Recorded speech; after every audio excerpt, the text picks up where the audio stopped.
they didn't deserve what they got. It's really hurtful.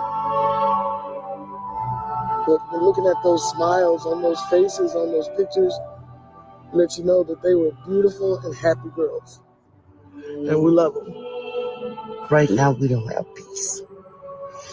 My granddaughter say every day, Grandma, I'm just tired. And I can imagine what she goes through day by day. No one knows.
I'm not going to stop fighting. I don't know what it takes me, how many days, how many weeks, how many years. I'm going to find out what happened.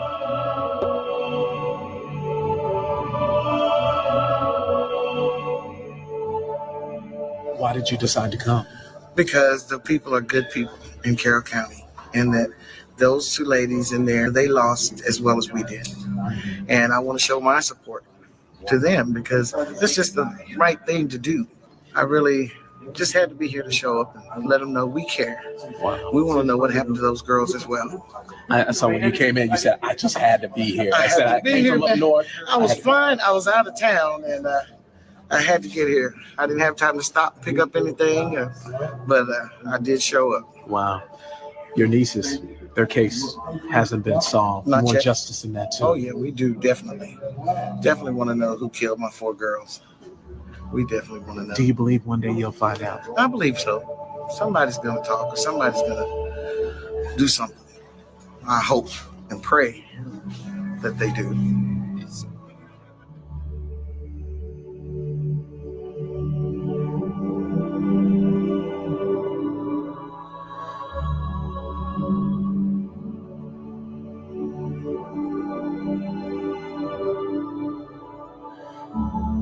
Every year I go out to school for Veterans Day. November 11th, 2016, 9-year-old Kiara Phillips handed Charles Simpson a gift that means even more now than it did then. She came up to me, just looked at me and smiled. I'll never forget the smile.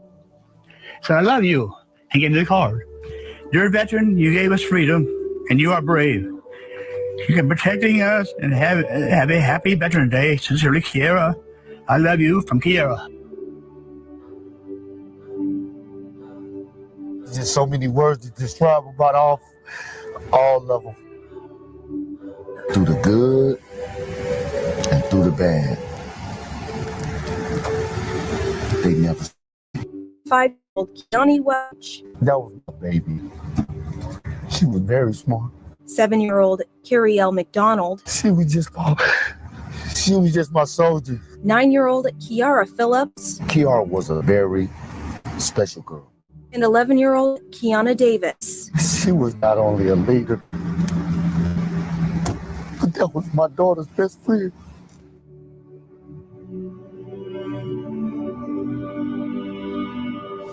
I don't have that no more. I don't have no second job no more. My second job was my best job. That was my babies.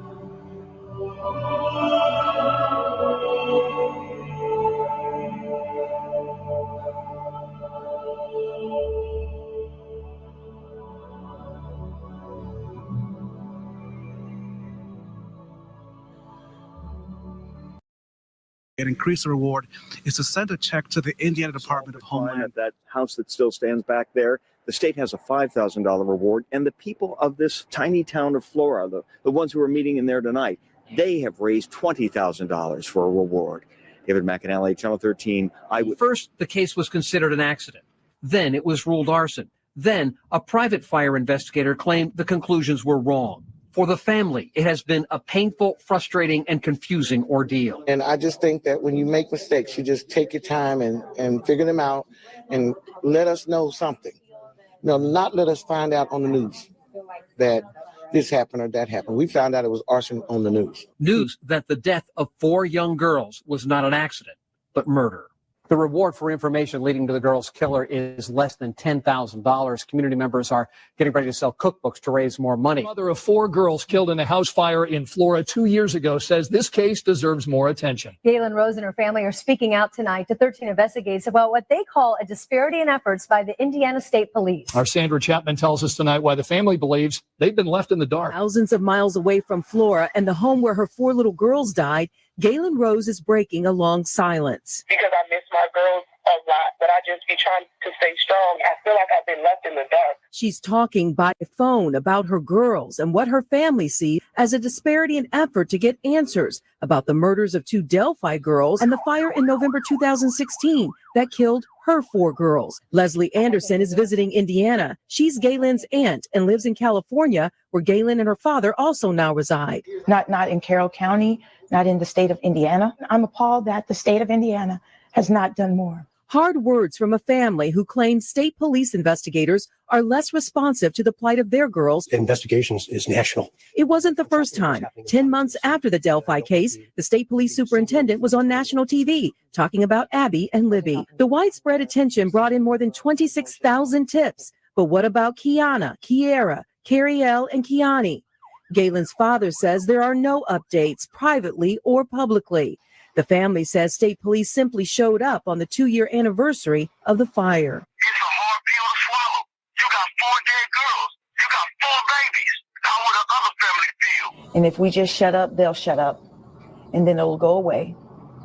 And that'll be the end of that. We're not going to go away. A message Galen echoes from thousands of miles away. We still gonna fight the fight no matter what. I just want more answers. I want my babies out there. I want everybody to know we fighting and try to figure out what happened. The family of Galen Rose is working on a meeting with Indiana State Police investigators. We have also reached out to see what, if any, additional steps will be taken to help prompt more tips in this case. Sergeant Cam Riley told me that whatever happens to this home right behind me is up to the owner. I asked him if the home needs to stay untouched because of the ongoing investigation, and he says no. He says ISP has not asked the owner of the home to keep it in the condition that it's currently in. Take a look at your screen. This is what the home looks like 3 years after the fire that killed 4 sisters. There is still visible damage on the exterior of the home, and there are even old toys sitting on the front porch, which I could only assume belonged to the girls. The windows are all boarded up, and the front porch is falling apart. The people living in Flora want something done about it. I've heard different people in the community say, like, oh, we just need to tear it down, and hopefully then it'll help people heal. I hope we can have answers quick, and so it's justice for the mom and the girls. I made a call to the owner of the building, and my message was not returned. It's incredible to see how many people were involved in this case, and a lot of them are not involved in it any longer. Indiana NAACP State Conference President Barbara Bowling Williams says they've been trying to help with the investigation. You would think that a crime of this magnitude would not let people who have the power to find out what happened rest. Bowling Williams says the NAACP reaches out to law enforcement regularly to follow up. She says investigators continue to stay tight-lipped. After all these years, why can't you discuss it in details? Perhaps using the media might help continue to shine some light on it and to get some resolution. If nothing else, these children, these girls need some peace. They need some resolution. Until that time comes, Hammond says the house is just a reminder of a tragic crime that hasn't been solved.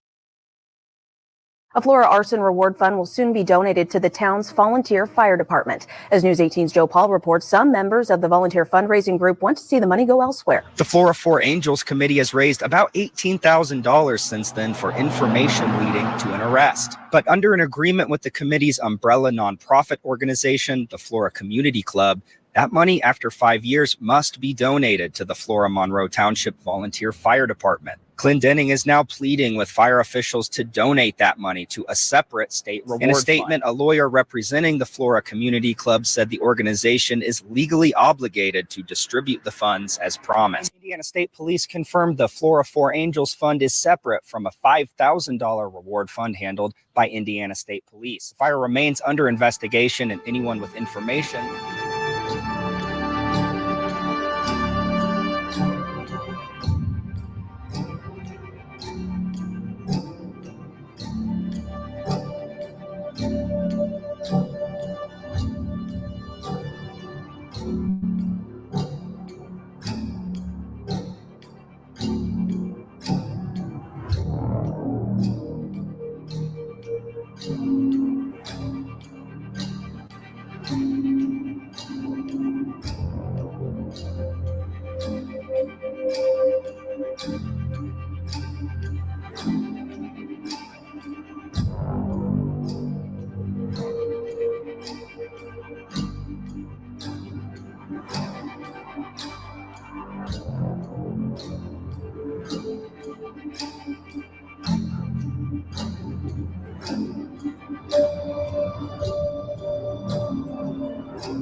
Hey y'all, I'm sorry to start on a sad note.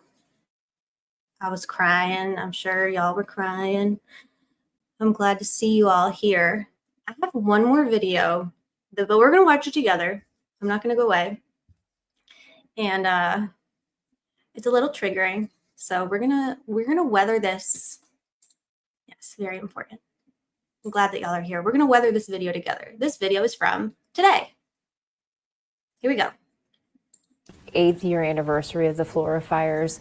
What's the update? We continue on. We're going to continue on, just like we had before. I know it's not what people want to hear, but we're going to continue on. And I really believe that one day we'll know. Was Galen Rose, the girl's mother, ever a suspect in this case? We have no reason to believe that. We think that she's a mom that lost 4 little kids, and my heart breaks for her. There's been so much said, so many allegations made about that and all of the perception and public opinion and all those things. And, you know, Jenny, we have to be really, really careful there. And I think I'm still getting a lot of hate mail about it, that it wasn't as important as the Delphi murders, and that's just simply not the case. We have to act on what we. Y'all, let's all have a moment of silence for Doug Carter, a victim of hate mail, apparently, a hate mail, or perhaps warranted justified criticism in the form of strongly worded correspondence from people across the country who are horrified that hate crimes are just allowed to fucking happen in Indiana and ISP does nothing but give us word salad. Let's all put a 2 in the chat for Doug Carter and his fucking hate mail. Fucking idiot. We know, and I've said that so many times, I feel like I'm a broken record, but we will continue to work that until the end. Do you think somebody knows? I do. Not talking? Oh, 100%. 100%. I do. And you know, there's also this notion of a cold case. That everybody thinks about that, but I don't. As long as there are people still living that might have an idea or know, why would it be cold? So we will continue to do anything that we can around the country. I wish Galen all the best. I really wish her the best and the rest of her family. And I can't imagine what they've been through. Do you think we're ever going to solve this case? Solving it, yes, I do. I do, because I believe somebody knows. What would you say to the person who did this if they're watching this tonight? What I want to say is I don't think you intended to do what you did. I don't think that they intended to kill 4 little girls. They didn't? You don't think that they intended to kill them, Doug? It's very gracious. Do you think that Abby and Libby were intentionally murdered? Did you know that Galen's car was in the driveway when the 3 a.m. fire broke out in her home? When the 3 a.m. fire was set, do you know that her car was in the driveway and that everyone was home asleep? You don't think that this was intentional? Okay, Doug, keep talking. I don't. That's me. That's my own opinion. I don't believe they intended to do that. I believe they intended to send some type of a message. And I don't know what that message, I don't know what the message was. Anyone in the chat want to take a guess as to what the message could have been? Anybody with a working brain, can we help out our superintendent here? They meant to send a message, but not a murder. What could the message have been? Interesting. There's been a lot of rumors about this case. How has ISB dealt with that and kind of weeded those out and gotten to some of the facts in this case? That's a great question. I appreciate the question. And the answer is we've learned a lot over the course of these last 8 years, both for what happened in Flora and also what happened in Delphi, in one small county in Indiana. I'm sorry, Doug, is this about Delphi or is this about Flora? You say that you think that Flora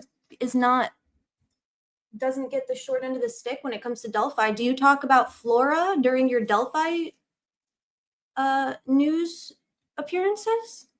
I don't think you do. I don't think you do. And things happen that I never dreamt ever would, and that is public opinion, because of the way in which we communicate today. And I don't hate people that hate me. I really don't.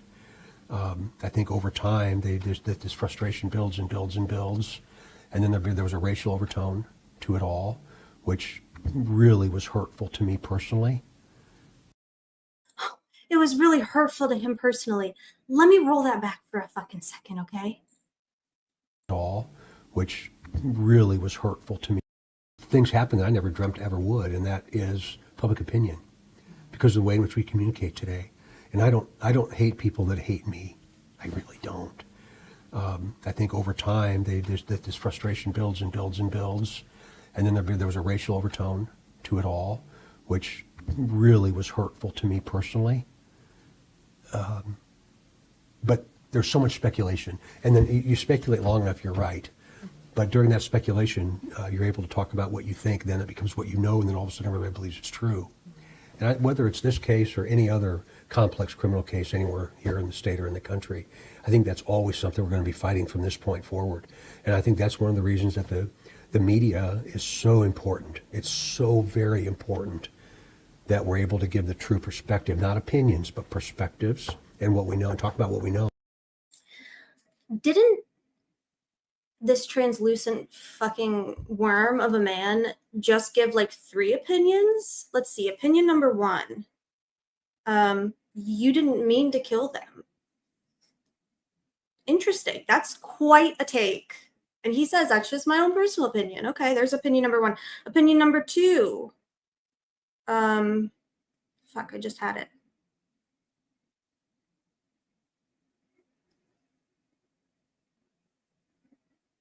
I don't remember. He gave us a couple, though, for sure. He definitely gave us a couple opinions in here. Keep talking, Dougie. And you've done that always. You've always done that very well. The house is gone. I was just up in Flora. It's just so quiet. It's eerie. I mean, you've been up there too, I know, recently. That's got to be tough to see. That was always a place of reflection for me. And I would go there and I just sit across the street for 15 minutes, 20 minutes, and I would just look at that house. And now that it's gone, it's strange. I'm glad for the community, for the Flora community, that it is gone. How about that fucking rotten death trap of a bridge? Why is that still hanging around? I don't know. Questions we'll probably never get answers to. But that's always going to be something that rips at the heartstrings of everybody that lives there and that knows about this. And those 4 little girls, the state or in the country. I think that's always something we're going to be fighting from this point forward. And I think that's one of the reasons that the media is so important. It's so very important that we're Do you want me to run the whole thing back or just this part? I was clapping off, so I missed what the chat said. Oh, he can't say their names. He doesn't know their names. He can't pronounce them. He can't be bothered to learn 4 names, not more than 2 syllables. Okay, 3 syllables in any of their names. Can't bother to learn the part you missed. Okay. there was a racial overtone to it all, which really was hurtful to me personally. But there's so much speculation, and then you speculate long enough, you're right. But during that speculation, you're able to talk about what you think, then it becomes what you know, and then all of a sudden everybody believes it's true. And whether it's this case or any other complex criminal case anywhere here in the state or in the country, I think that's always something we're going to be fighting from this point forward. And I think that's one of the reasons that the media is so important. It's so very important that we're able to give the true perspective, not opinions, but perspectives and what we know, and talk about what we know. Mm-hmm. And you've done that always. You've always done that very well. The house is gone. I was just up in Flora. It's just so quiet. It's eerie. I mean, you've been up there too, I know, recently. That's got to be tough to see. That was always a place of reflection for me. I would go there and I'd just sit across the street for 15 minutes, 20 minutes, and I would just look at that house. And now that it's gone, it's strange. I'm glad for the community, for the Flora community, that it is gone. But that's always going to be something that rips at the heartstrings of everybody that lives there and that knows about this. And those 4 little girls. Does that remind you every day? Those 4 little girls. Not one fucking time. Oh, but he's got their name on a Post-it on a rock. That you still have to figure out and get to the bottom of this. Is that sort of Yeah, you know, that rock was given to me by Jackie on the year anniversary. And I've kept that rock ever since. It sat here or over on my windowsill with the names of the girls and in the order in which they died. And it was the 4 little girls in Flora, then it was Abby and That's kind of fucking weird, Doug. That's kind of morbid. He's like, it's in the order that they died. It's not in order of importance. Don't worry. Abby and Libby are always going to be top fucking billing. Ridiculous. Libby. So it's just a perpetual reminder. I'm going to be taking that with me when I leave. There are still investigative steps being taken pretty routinely. And I can't talk about those right now, but we'll continue to do that. And the tips and the information, more information than tips right now, but we'll continue to take them, and we'd encourage people to talk to us.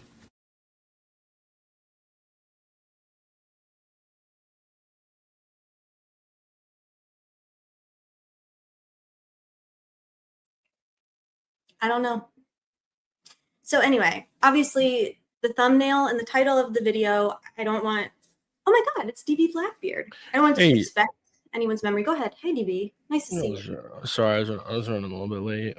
It's okay. But yeah, that was great. I think that was really good. You know, I was running late. I didn't catch the whole video, but I thought that was a really good interview.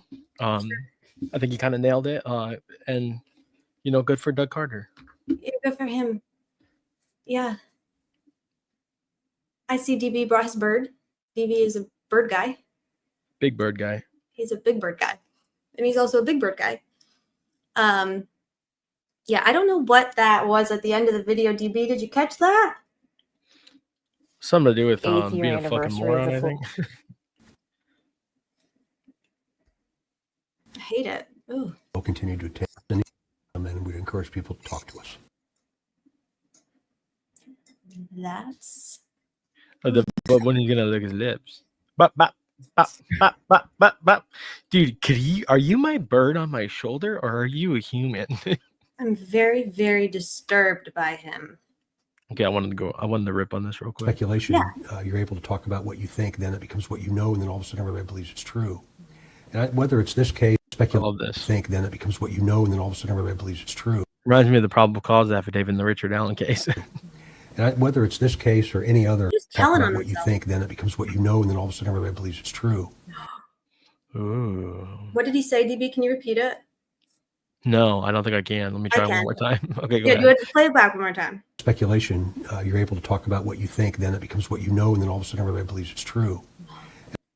What you think somehow becomes what you know. And then everybody believes that it's true. It's that easy, guys. It's that Especially if you get up on the bully pulpit and do riddles and sound like a fucking John Grisham novel. There you go. That's all it takes. That's all it takes. So the thumbnail tonight and the title obviously are not in line with Flora. I'm sorry if that's disrespectful. It's not my intention. I just really wanted to hold some space for Flora tonight because it is 8 years today, this morning, that Kiana, Kiara, Cariel, and Kiani were murdered via an intentionally set fire in their home in Flora, Indiana. Their mother was severely injured, and that case is still unsolved. And DB, would you like to take a guess as to who is the, let's call it, one of the lead investigators on that case? Well, let me have another guess first. So he was kind of, I think I get where his confusion was with the motivation of the crime and everything, because he said he didn't quite understand it, and usually in Indiana, there's always burning crosses everywhere, you know. Yeah. So there wasn't a burning cross. I don't think so. He was like, man, real mystery, this one. He's like, this doesn't look like a hate crime. No. There's no cross in the front yard burning. But yeah, Jerry Holman. Jerry Holman. Good job. Jerry. Really good job. We've got number one dipshit, Jerry Jerome Batnick Holman is one of the lead investigators for the Flora investigation. Number two, Detective Ben Rector. Rector damn near killed her. Ben Rector was also in charge of the leak investigation. The Fortson Cohen not murder sheet Facebook leak investigation. Detective Ben Rector. Oh, dude. Another thing I Whether picked it's up. this case or if you any don't mind. other, Yeah, go ahead. that's You got me. time. That's my own. Here we go. Because I believe somebody knows. What would you say to the person who did this if they're watching this tonight? What I want to say is I don't think you intended to do what you did. I don't think that they intended to kill. Yeah. So that's called the read technique.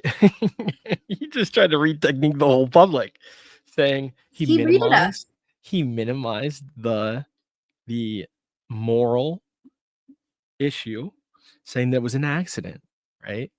Hey, I don't look. He looked at the camera like he knew who he was talking to.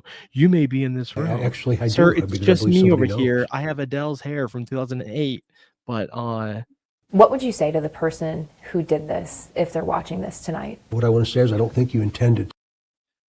Thanks, Doug. What I want to say is you're not a bad guy. What kind of bad guy kills 4 girls? How could he possibly know? This man learned no lessons. The theme of this evening's live is we refuse to learn any lessons ever, never. That's the theme of the live tonight. We will refuse to learn a damn thing until the day we die, because it's our God-given American right to learn nothing. So, all of that to say, rest in peace, Kiana, Kiara, Cariel, and Kiani. Galen Rose, we're sending all of our love and support to a woman who has survived the unsurvivable and continues to persist, and she's very strong and she's very brave. And we will tolerate zero Galen Rose slander. I can't imagine we'd even see any on this channel, to be perfectly honest, but You know, one of the reasons she's probably continuing to just get through all this is because she never took their offer at going to fucking chat with them. yeah. Oh, should I show that letter? I meant to. I forgot. Yeah, to. let's show that We're letter. showing. Okay, let's show the letter. Let's show the letter. How to stay alive in fucking Carroll County, rule number 1. Do what they say. No, don't fucking Don't go do talk what to they. them. Yeah, don't fucking talk to them. Get as far away as you possibly can. That sounds like a good place to start. I'm trying to share it in small. I will also read it. Yeah, here's the thing about it being on the front door. Everywhere. Like, that means it didn't come from inside. Let's see. I might have to delete one of our Little I'm gonna fun thing. delete. Yeah. Feel free. Maybe not. Maybe I won't have to. You can delete this one if you want. It's not really Oh God, important. I hate that one. Oh wait, no, I didn't have to delete any of them. Let's see. Delete this Uploading. one. Ready? That's Yeah, a good go ahead. one. I'm gonna hide this comment just so we can see. Okay. I don't know if y'all can see it, but I will read it aloud. It's dated July 19th, 2019. It is on. As previously discussed, this letter is intended to formalize our need to speak with Galen Rose regarding Our a what? house fire. What? Our what? To formalize our Need. what? Need in bold Our underlined? need. Yeah. Regarding the house fire, which occurred on November 21st, 2016. Since this senseless crime was committed, detectives Brock Russell, Ben Rector, and many others have worked Hey, motherfucker, I tirelessly. think they know what date it is. I think they know what you're talking about. This is a letter to the mother and her attorney, but the mother and the attorney representing the mother. So I think they know what date and what the matter relates to. But anyway, we're going to just posture for a second. Many others have worked tirelessly for the souls of Kiana, Kiara, Cariel, Kiani, and their mom, family, and the Flora community. Many interviews have been completed and substantial information has been obtained. Substantial. We are keenly aware that Ms. Rose was interviewed on 2 separate occasions. But those interviews were simply for initial information gathering purposes and were understandably challenging for her due to the close proximity of her loss. It is a routine practice of law enforcement to complete several interviews with victims to ensure that all the essential information has been obtained. So the first 2 interviews were just for information gathering, so they were interviews, i.e., information gathering conversations, interviews. Do you know what an interview becomes when it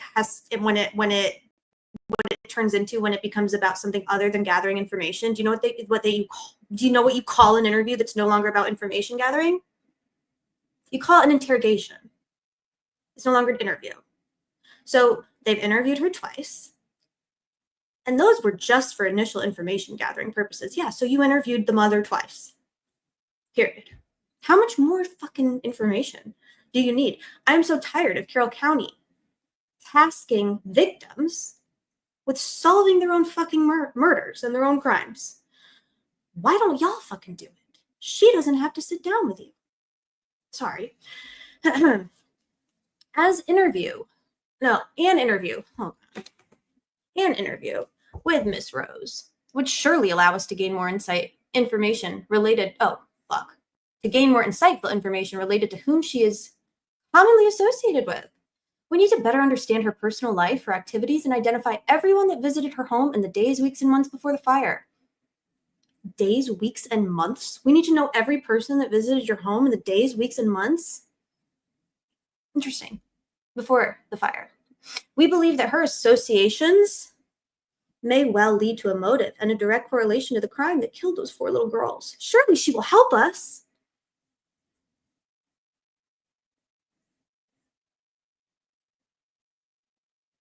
Is it before or after he had that one interview where he was like getting all sassy with the black reporter from Indianapolis? This is probably after. After this letter? This letter was 2019, and I think most of the Flora interviews were like 2017 and 18, if I'm not mistaken. They quickly learned, I guess, to stop doing interviews because they couldn't answer the very easy to answer questions that were asked of them. I don't know. Okay. Anyway, we need to better understand your personal life. Surely she will help us, with an exclamation point. We have empathy for the difficult conversation that we're asking for, but it cannot be as difficult as what occurred to those little girls on the night of November 21st. What the fuck? As hard as this might be for you, mother, it can't be harder than what your daughter's experienced, can it? Gary Holman, ladies and gentlemen. Soulless ghoul, motherfucker. If she chooses to not participate or be less than forthright with us, the likelihood of prosecution diminishes with time. It's up to you, Galen, to solve this for us, or They put the else date we in might there not. again. What? Sorry, they put the date in there again. That's twice now. Yep. We understand that Ms. Rose could be fearful of criminal repercussions for discussing particular matters associated with her personal life. Therefore, attached is a letter from the Carroll County prosecutor, Nick McClelland, which remisses Ms. Rose from any criminal charges related to her alleged illegal drug activity.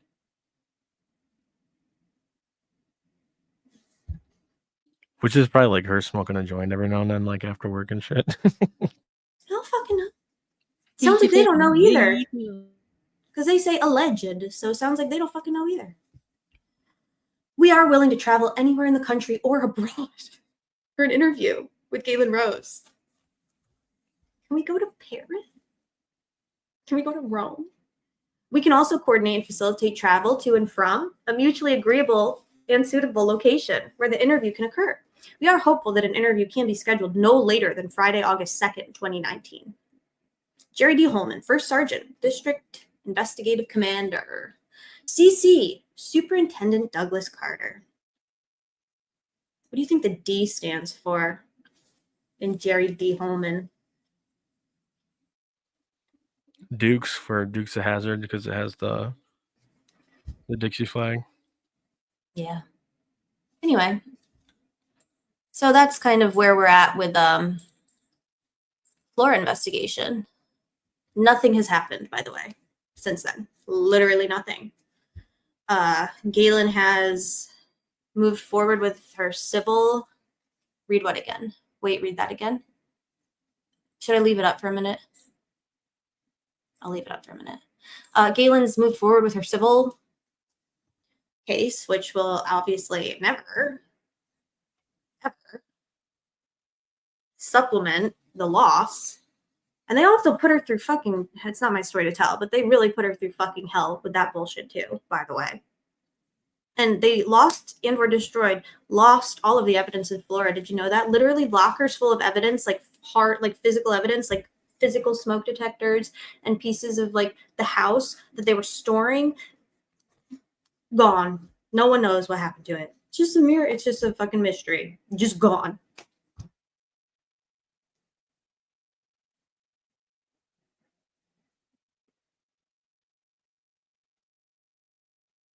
So that's how we solve crimes in Carroll County.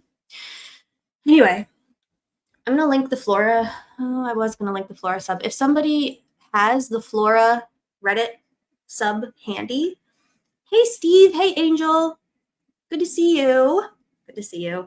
If somebody has the Flora Reddit page handy and could please link it in the chat. This is where all of the Flora info lives, all of the docs and all of the investigative reports and all of the interviews and all of the civil docs, I'm pretty sure, are in there too. Hi, Miku. Hi, I didn't say hi to anyone. I'm so sorry. Hi, everybody. I love you. I think that's all I was going to say about Flora for now. Can you think of anything I didn't say, anybody? No, I think I covered all of what I wanted to cover. Yeah, yes, he sure is.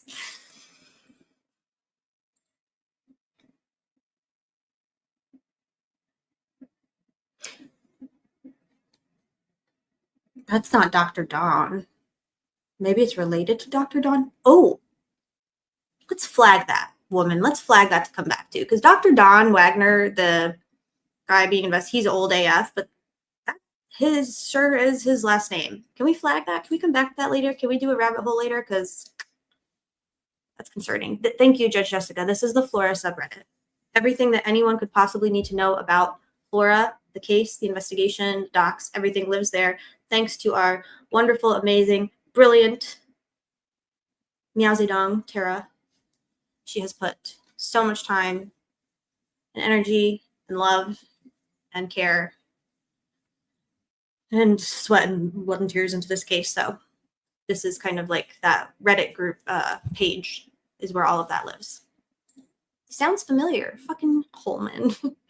Similar to your intimidation and bullying interrogation with Richard Allen. Except that Galen had a lawyer, yeah, and she didn't talk to him. Yep. They're like, we really want to prosecute this, but we can't unless we talk to you and unless you tell us every single person that you know that has set foot in your home in the past months or years. No way, motherfucker. They act like it had to be somebody was inside the house. I don't think, from what the evidence of Flora shows us, I don't think it had to have ever been anybody that ever got in the house. It started by the door. The door was propped open and the fire consumed the home. So why are we focusing? Why can't they just use investigative methods and like investigate? That feels like a way better idea than asking a victim of a quadruple homicide of every single one of her children to solve it herself. Every day that goes by that you don't help us solve your daughter's murders, the likelihood of us solving your daughter's murders diminishes. Well, that sounds like a you problem, not a Galen problem. That sounds like you don't know how to investigate or do your job. You know what's crazy too is like, I had this thought unrelated. Seems like, I don't know if I should go into this, but you guys know that I follow the Innocence Project and similar organizations very closely. There's been a huge effort in overturning arson cases, and they have overturned a ton of them, or gotten them overturned, because of the poor investigation that goes into them. What's really interesting is the amount of Black people that get convicted of arson in relation to white people, the conviction rate and appellate success rate. It's such a weird thing. But then when you think about something that's really subjective, like arson investigation, especially 20 years ago, it's like if there was a fire, they were in an inner city, they were just like looking for a Black dude. They're like, where's the closest Black dude he's gonna get? We're gonna make it work. And it makes me think about some of those cases, but obviously this is a different situation. It is, but at the same time, like for people who get frustrated with, including Doug Carter, they don't like the fact that the cases are compared. I don't know why they're so bothered by that. The reality is you have a $325,000 reward for information for the murders of Abby and Libby and a $5,000 reward for information for the murders of Kiana, Kiara, Cariel, and Kiani. That's just a fact. We didn't do that. The public didn't do that. So I understand that like they don't like the scrutiny. The reality is there's a disparity. There's major disparity here, and they're the ones that are setting the tone and setting the expectation. So if Doug Carter doesn't want to be accused of not caring, then maybe they need to start talking to people, updating the family, stop treating the mother like she somehow, first of all, quite an assumption, assuming that she has to know the person that did this. Really? Who's your people? Huh? Those your people. Oh yeah, for sure. For sure. Has to be one of your people. One of your little drug dealer buddies. It's like, Sure. okay. Never mind the fact that Pat Westphal lived 2 doors down. 2 doors down. You have known white supremacists that live, I'm sorry, in the same fucking house. Not in the same apartment, in the same structure. You've got known fucking racists that live all around you. Not quiet racists. Racists. Loud racists. I didn't make that up either. Well, they had flags, I think. What kind of flags? They had a whole brand, you know. They had a whole art they had slide decks, man. The Vinlanders, you know. Sure. Yeah. They're not quiet about it. So why do we have to pretend like this is not, like, if you don't want it to be a racial crime, maybe fucking stop pretending like you don't have a racism, white supremacy problem in your county. And then maybe we can close the book on that. Like, why don't you just like investigate that angle first? And then we could it's like the same reason that you investigate the family first, so that you can just close that chapter and continue on and not have to bother with that anymore. Like, why don't you actually investigate this? Why don't you actually go through the process of vetting these violent racist motherfuckers? And then if it comes that they didn't do it, fantastic. Then you can move on. Well, sleuth intuition cleared him. That's true. Sleuth intuition did clear Mr. Westfall. So Yeah, we cleared those guys. he did us that favor.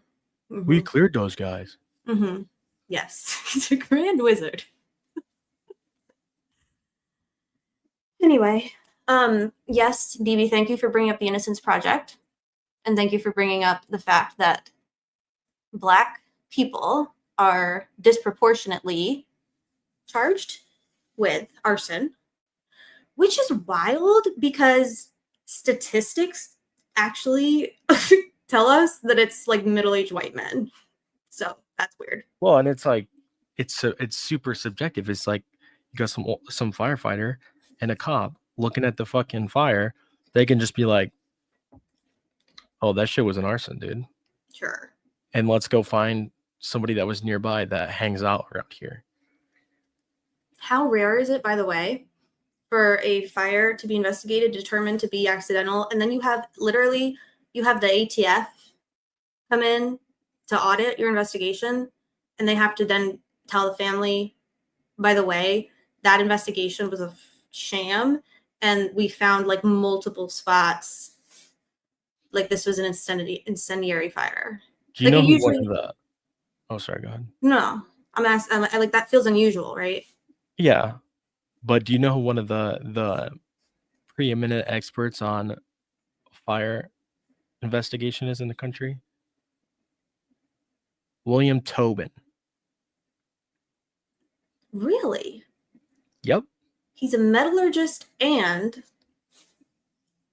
he investigates fires. Yeah, you should look up some of his testimony in fire cases. It's insane. No wonder they didn't want him anywhere near anything at all. Yeah. They're like, don't even come into our county. In fact, let's have this deposition in Logansport. Yeah, Tobin will deadpan look at the jury and just vibe out for 15 minutes, just blabbing about the most interesting shit you've ever heard in your life, probably. They're like, What no, is his title? fucking big dick swinger. Big Dick Swinger. Big Dick Tobin. He's the chief metallurgist. He was the chief of the lab. Yeah. But also, is metallurgy and arson investigation like? Yeah. Yeah. Okay. Well, because metallurgy, he's a material scientist. Got it. And with a specialization in metal. Okay. So the interactions between other metals that are explosive, he's an explosives expert, and so it's really about how different materials interact with one another, and not just that's the more the material science side. But he had a lot of experience in terrorism cases where the government was so dead set on somehow it being a terrorist attack in certain cases, that was part of his whistleblowing efforts, was blowing the whistle on how much the labs would have to struggle against cops, the FBI special agents that so badly wanted stuff to be a terrorist act. Yeah, they love that. Love it. Why? Because then they get to break rules. It's like wartime rules, terrorism rules. They get to just like go full SWAT. Well, they get to be the guy. I solved it. I swabbed the side. The testimony that Tobin has where he goes, I did it. We got it. Dude, it's so fucking funny where he's doing the impersonation of one of the agents that swabbed the side of a plane and was like, yeah, that's petin, that explosive. It's got trace amounts of petin on it. I've never seen that. Yeah. Sounds pretty stupid. Oh my God. So, okay. We can move on from me fanboying over Tobin. My bad. Tobin's awesome. I was fanboying over Tobin earlier because Nick McClellan. Okay, segue. Delphi. The process. Hey, Steve. Thank you so much, Stephen Angel. Appreciate you. It's nice to be back doing a live. It's nice to see you, DB. You look Getting a little really bit of money. Nice to be seen. Thank you. You look grown up. Appreciate the money. Yeah, thank you, I needed Steve. You're it. the best. We love Tobin. Nick McClellan today filed a recipe for a transcript of Mr. Dr. Eric Warren. Dr. Eric Warren. Dr. Eric Warren's testimony in the State versus Richard Allen trial. Mr. Dr. Eric Warren was the defense expert for their firearms ballistics. There's two, Angie. Well, thank you, Steve. I missed the first one. Thank you so much. Ballistics, firearms. Same thing, kind of. Why did he do that, Judge Jessica? I Thank agree. you, Steve. So Kara Winnicki thinks perhaps it has to do with like another prosecutor perhaps is working on a case and maybe the defense in that case is bringing in Dr. Eric Warren, and Nick's like, oh, let me get the transcript for you so you can see what he testified to in this case, and then maybe he'll, you know what I'm saying? So it could be unrelated like that, because apparently prosecutors do shit like that all the time. They help each other out all the time. They're like, oh, your defense team's bringing in that expert? I know about that expert. He just testified for the defense in my trial. Here's what everything that he said. Here's a transcript, you know? Okay, but I get that. But isn't it a little early for that? Like, they're not even through the 30-day correctional record yet, and it's still on the county to pay for it. Right. Like, why would he be charging that? Yeah, I mean, they're gonna For a charge. different case that's not Richard Allen related. I agree. I think that is very weird. That would be like quite an obvious misuse and misappropriation of funds. Yeah, just doing somebody a solid. Like, I get what she's saying. Right. She might, like, that might be the most logical explanation, but like, I don't know if she was saying that in general or about at this point in time too. I'm not sure. And the fact that it is appearing on this CCS for this case versus just like an administrative, like, couldn't you just do that administratively? Why do you need to? I guess maybe they have to file the official. I don't know. It's all weird to me. Or it could be some kind of correction of the record, right? Or correction of like a correction of an error or something. I don't know. Who knows? Not me.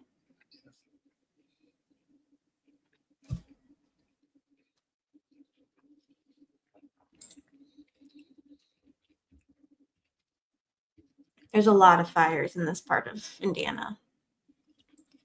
He must be trying to do something to get Rosie in trouble, which is something he would do because he's a big dumb idiot. I can't argue with this. I definitely can't. It's a nothing burger. Hey, Travis. Travis knows. Travis.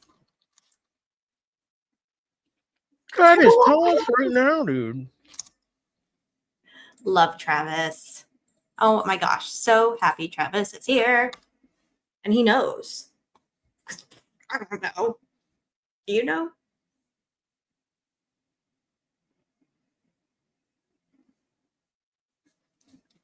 Oh. I heard Travis not even a real lawyer, dude. I heard through the grapevine that he works at Chipotle. With you. Yeah. Well, At a not different with branch? you, the same employee. Yeah. What's the question? He doesn't know the question, but he knows the answer because he is Travis Williams. Travis, the question is, shall I pull it up, DB, so I can show?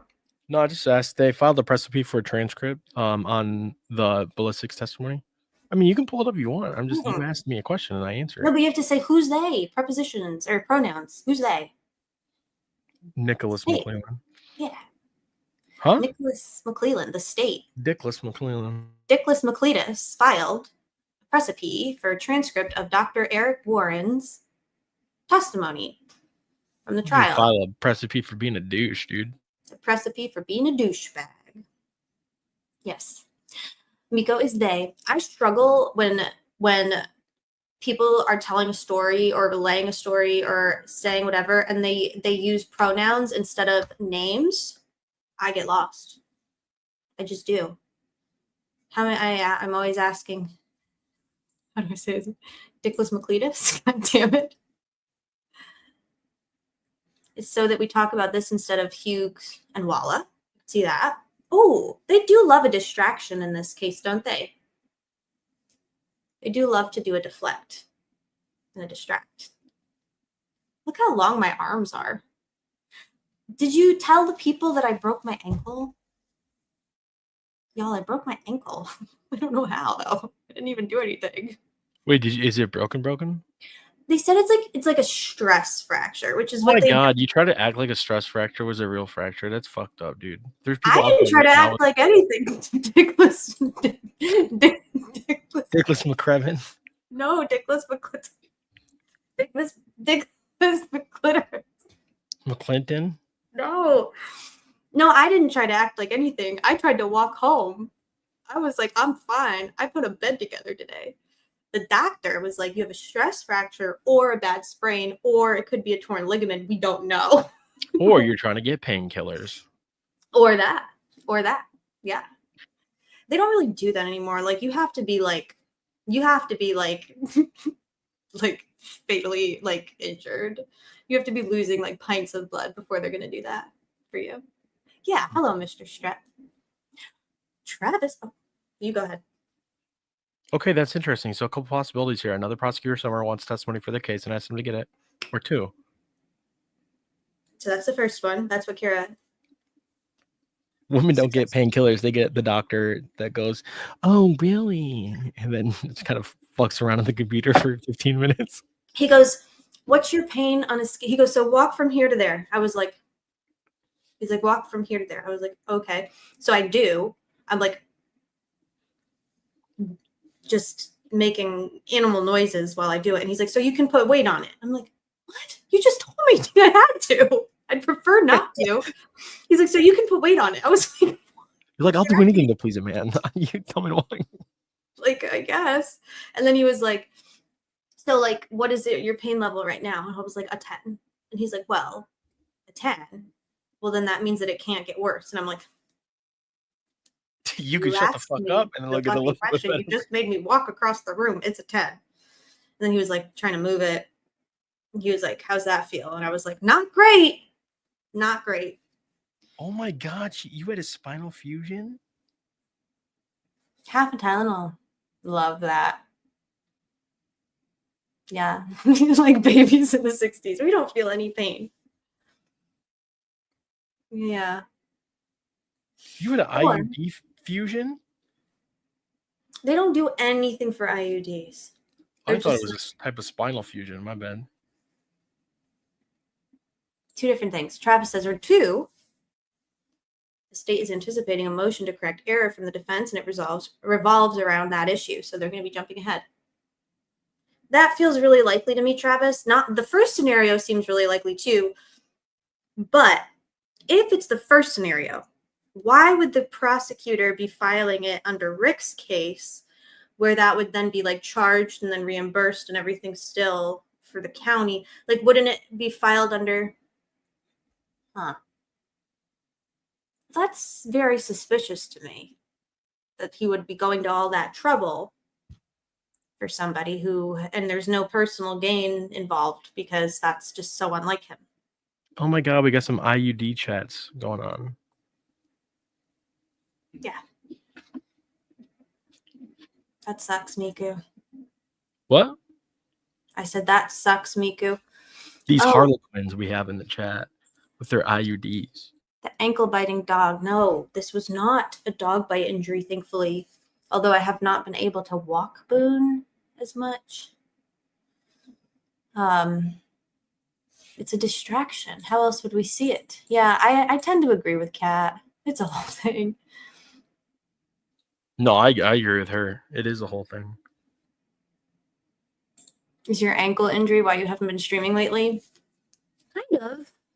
Although there hasn't been a whole lot, there's been a lot of streamers streaming, streaming. So I've been catching up on that and Dude, I used to think Ariel was Ariel because the only Ariels I know are a bunch of old Cuban dudes. And one time when I found out that they were female, I was like, oh.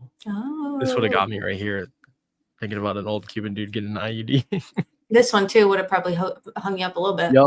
Well, they don't have ovaries, I think, but yeah. So Travis says the other DA would just reimburse Carroll County at that rate. oh, her IUD is awesome. Where'd you get it? Promo code in the chat. Oh, can you imagine if we could do promo codes for healthcare? Man, that would be sick. That would be awesome. Shall we? Yeah. You can use a tuning fork to diagnose a stress fracture. I'm afraid of this. I don't get it. What about a witching stick? Probably you could use a witching stick.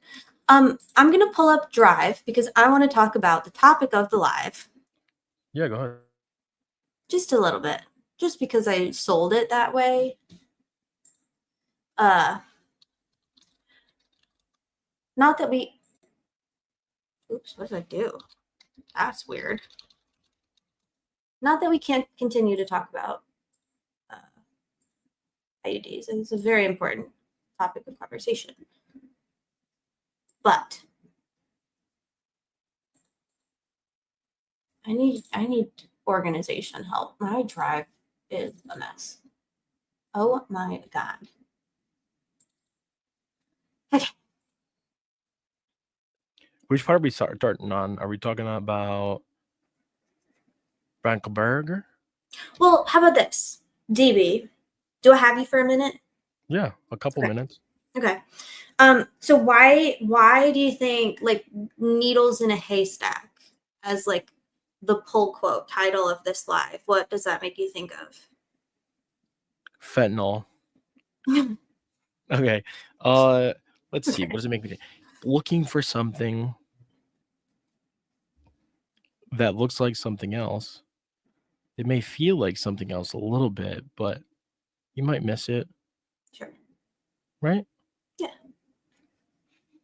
But what if it was a needle in a haystack and you had a giant electromagnet that could exert 10,000 pounds of pulling force, even on a small piece of metal? Just suck it out. Yeah, I mean, how big could the haystack be?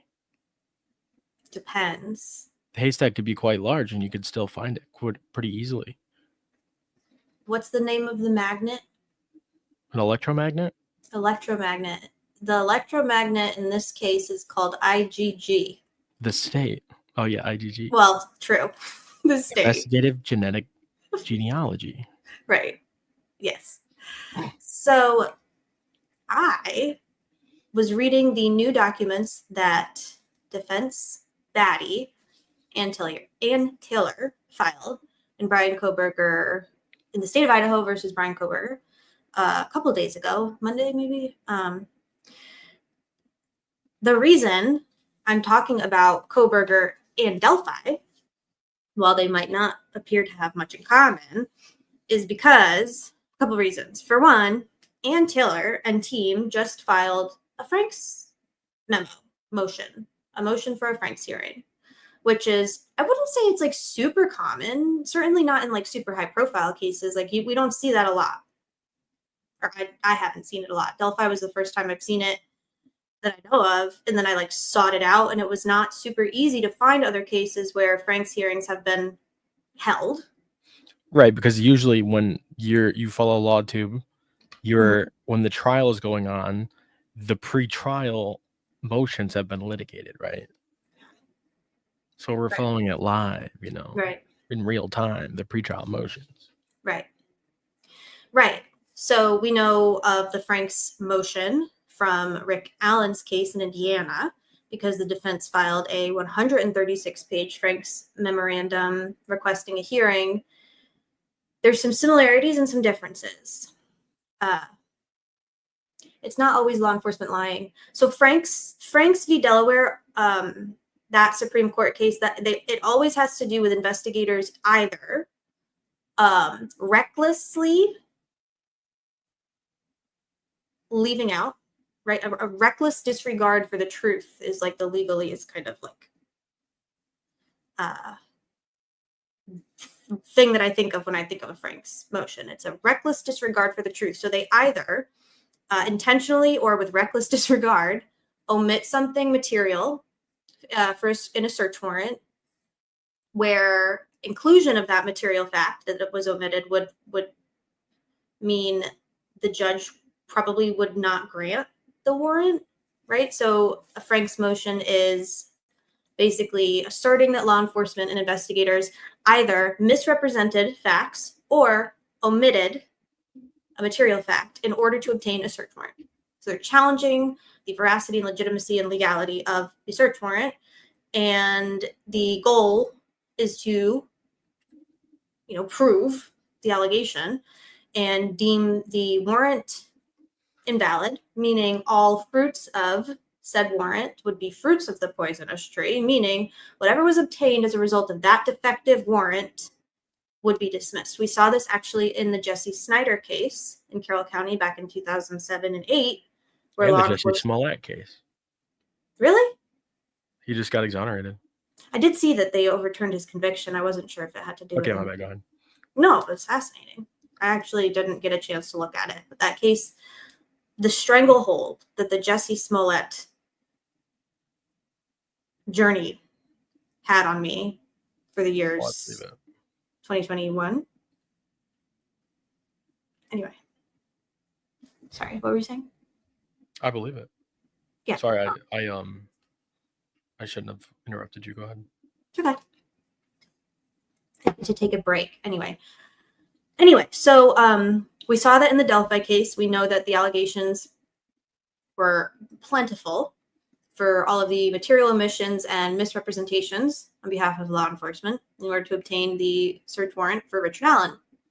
Of course, in that instance, even though they, in my opinion, surpassed the burden that would necessitate a judge granting a Franks hearing, because the hearing is when you're going to do all of your arguing and put your witnesses on, and the state and the defense get to go back and forth.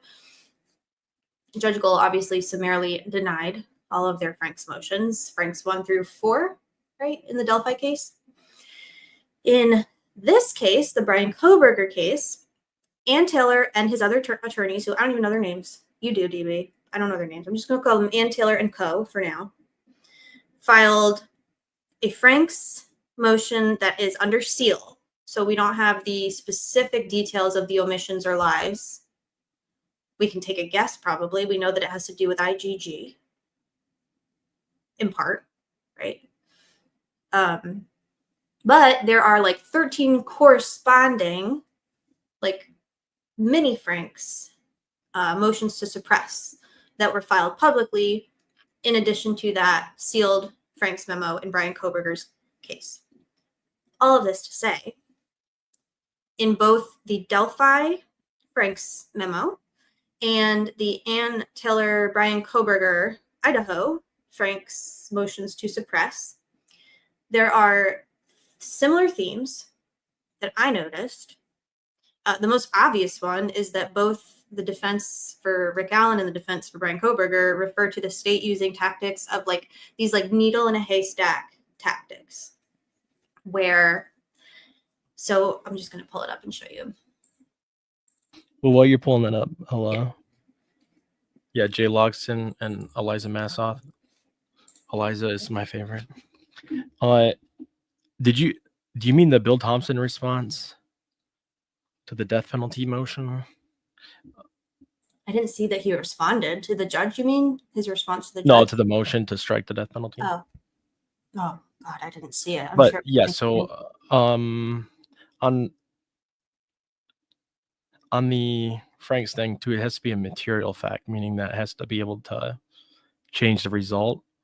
And if you guys don't know this, some of the warrants had parallel probable cause statements in them, like where you're to make a decision based off the probable cause affidavit, but not oh no shit. Okay, I'll grab those. That's gonna be fucking amazing. It's too many pages, dude. That's what they got. It's so. Oh my god, I'm jumping all over the place. I'll get to that. So, where was I? What was I talking about? Why are the voices in my head not telling me what to say right now? They usually tell me what to say. Shapinas. Sabina Jugatekam. Oh yeah, material facts. So it has to be something that will change the decision, right? And when you have IgG, that's a pretty high bar.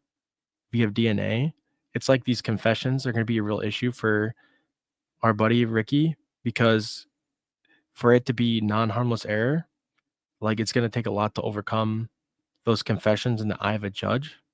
It's fucking stupid. Subpoenas overreach. Exactly. Azaki. Yo, pull them motherfuckers up, dude. Hit them new boys. I can't read it. It's too small. But...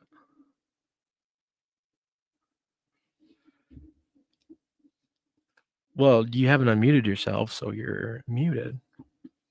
Sorry. I was saying, so he wants to unseal all of these, or he wants to seal all of these already public motions. I said that seems familiar. Interesting. Yeah. Which one is the one that we're referring to? Because a lot of these are... Subpoena Ducas Tecum. Nice. Which one in particular? Okay. Request for decision without hearing. Amended order appointing special... Yeah, I got to read that one. Oh, I got to read this one too. Order sealing all of exhibits. Okay, I got to read this one. Order sealing defense motion by memorandum of support. Motion to strike memorandum in support of motion to suppress. Oh, fuck off, dude. Which one? This motion to strike is probably the juicy one. Will you zoom in so... I can try. Let's see. DB, did you watch any of the EDB today? EDB. I can't read it. It's too small. I'm so sorry. I'm trying. Zoom in. I think they're talking about the motion to strike memo. Right. That's what I think too, but I know. It's a fucking page and a half.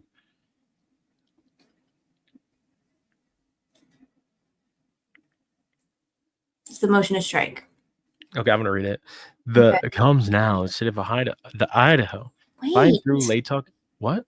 Wait, you gonna pull it up or what? You just gonna go? You just gonna free ball? No, I'm gonna read it. You can pull it up, and then it's only like a page. Oh, okay. All right. I'm ready. Okay. Comes down the state of Idaho by and through Latah County prosecutor, and moves to strike defendant's memorandum in support of the motion to suppress in reply to the genetic information and memorandum in support of a Franks hearing because they violate local rules of the 4th Judicial Circuit District. Memoranda in support of non-dispositive motions must not exceed 15 pages. Defendant violated this rule when he filed a 37-page memorandum to support his motion to suppress genetic information and a 33-page memorandum in support of his motion for a Franks hearing without seeking leave of the court. Oh my God. Okay. This guy just asked for another prosecutor, by the way.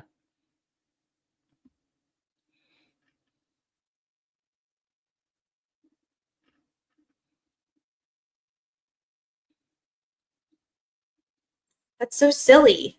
Okay. So now which fucking one? stupid. Well, this motion to strike is also, it's all about page numbers. Why does he want to seal all the exhibits?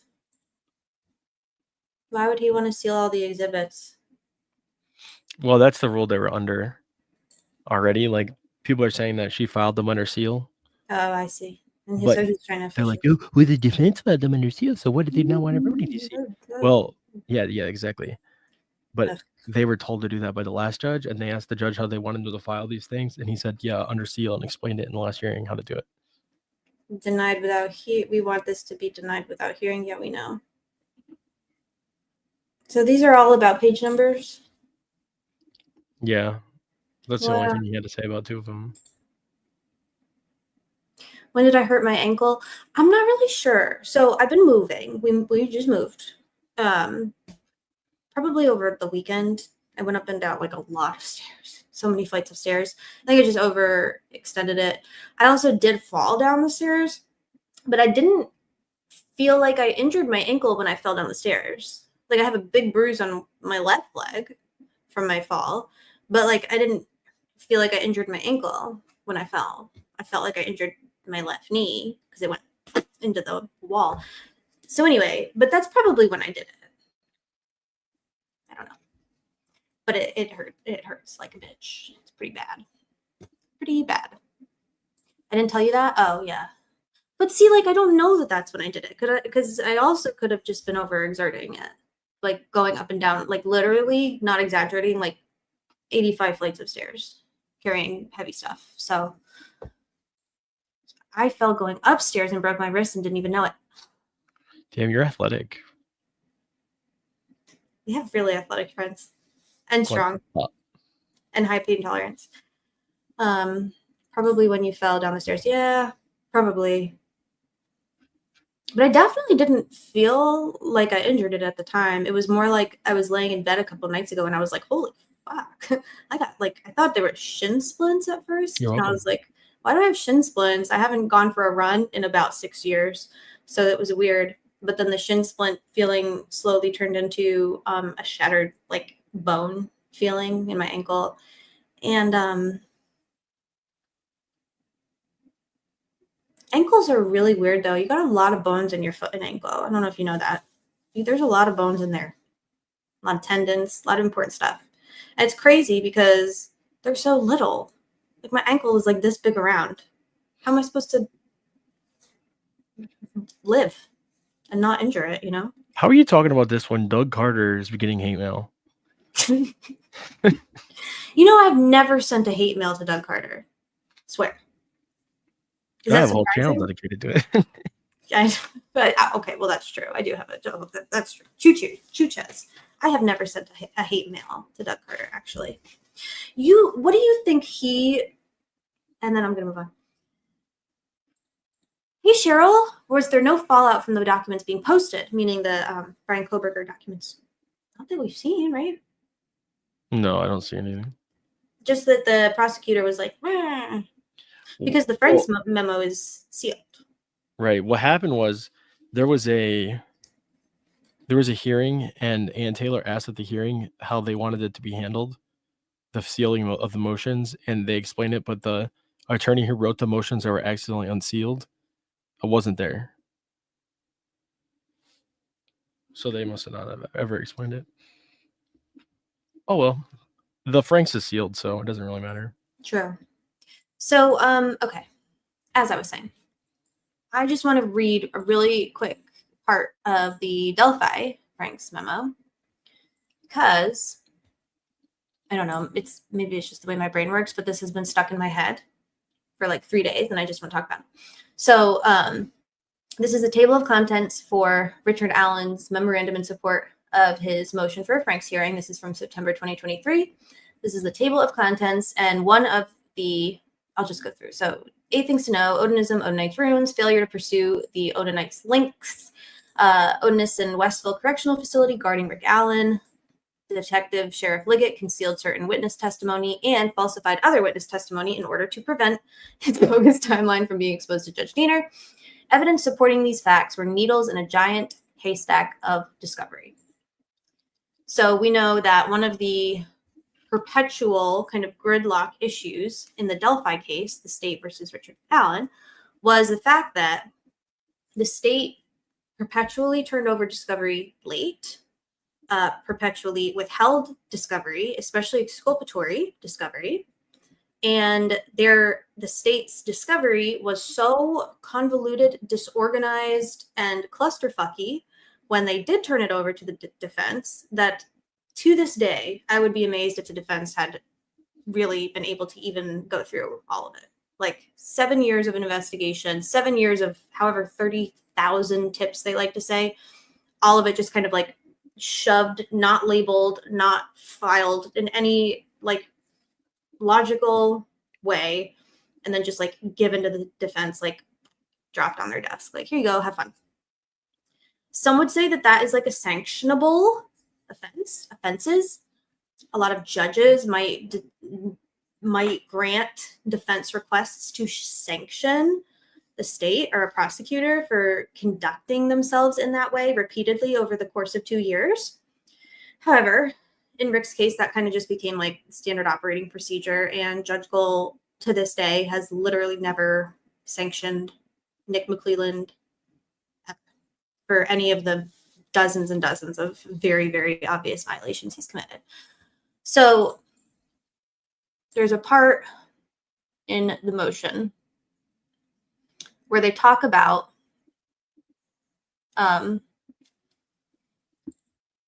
there's this kind of sneaky, the state in general, the government, they're sneaky, they're slippery. They're gonna do an oppression, they're gonna do a violation, they're gonna do a misconduct, but they're gonna do it in a way that subpoena Dukas take. They're gonna do it in a really sneaky way where they're like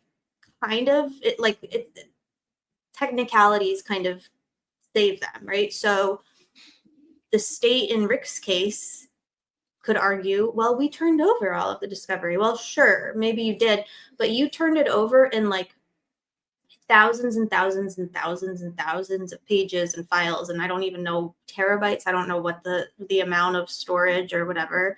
Like, they turned it over in such a way that they hid the really important exculpatory evidence in this gigantic, literally insurmountable pile of discovery, hoping and assuming that it would be overlooked, as it very likely could have been and probably would have been in other scenarios. So it's shitty. It's shitty, and it's not fair. They're not fighting fair. So And it's uncool. It's very uncool. So in Rick's case, the defense argues the defense would tell the court that the evidence supporting their assertions contained throughout this Frank's memo was buried deep in a mountain of discovery, thousands upon thousands of pages of paperwork, and hundreds of hours of videos. But not buried deep enough. The court will know at the conclusion of this memorandum that the defense is not inventing, fabricating, or exaggerating these facts, no matter how crazy they appear. Richard Allen's defense team is attaching to this memo the supporting documentation that provides proof that these facts are true. So this is just one example of the state, the government, using this needles in haystack method to basically circumvent due process rights of defendants, to circumvent constitutional protections of defendants, to circumvent discovery guidelines and evidence rules. They use this needle in a haystack, sneaky these little tactics to basically get by. And really what they're doing is just fucking violating the rights of defendants left and right. They're violating the defendants' rights. They're violating the trial rules. They're violating discovery rules. They're violating the Constitution. They're just breaking the rules, but they're doing it in a way that, like, on a technicality, they could be like, oh, but we didn't because we technically provided it. Like, it's very, very disingenuous, and it's in bad faith, in my opinion. So that's the Delphi example. And we've seen this like over and over and fucking over and over again. And even Andrea Burkhart saying, yeah, made a point in her Delphi trial coverage to be like, the state does this thing where they just kind of like, they just play really confused. Like very simple, easy to understand concepts are presented, or very, very basic questions are asked, and they're all just kind of like, huh, what? And they just play like they're so confused, like, and it's not genuine. It's very obvious. It's kind of their MO. And nobody calls them out because I don't know enough about this new judge in the Kohberger case. I'm not impressed with him. And I know that I'm not like the best. Yeah, me and Miko were chatting about Hippler, and people were really excited about him, but I think we're bad on him already. We're in trouble. I think we're in trouble. He's gonna say, "Oh, William Wilford, the prosecutor." He's gonna say that's a great argument. Yep, I love procedures. 15 pages. Can't be breaking rules. Can't break the page number rules. Man. He also ruled against, so thus far, here's what I've seen. He's ruled against the defense for based on a discovery deadline, right? Yeah, for not letting them push back the reciprocal discovery deadline because they got shit late. Okay, so they got shit late, which resulted in them not being able to meet their discovery deadline because the state didn't turn the shit over in timely. There's So- literally shit in the PCA they didn't have up until like a couple weeks ago. Right, they just pretended like they did. Yeah. So the defense requested, they filed a motion. I mean, I could pull it up, but I don't feel like it. But they filed a motion requesting an extension on the discovery deadline, right? Which is a very, very reasonable, normal request when there's a trial in a year away or whatever, 8 months away. Like that's a pretty standard request. What did the judge do? Nah. He denied it. Oh yeah, they did say they were in a snow globe. I like that. The defense in Kohberger case? Yeah, they were like in a snow globe of discovery and just trying to grab things as they were floating by. I like that. That's a good visual. Love it. They switched judges because they got the defense won their change of venue motion. And because of the change of venue, they ended up getting a new judge as well. And they anticipated that would happen. Yeah, I mean, for sure. Yeah, it's like they had to do it. No, they 100%, 1000% Had to do it. Yeah, I agree. to be an effective counsel had to move.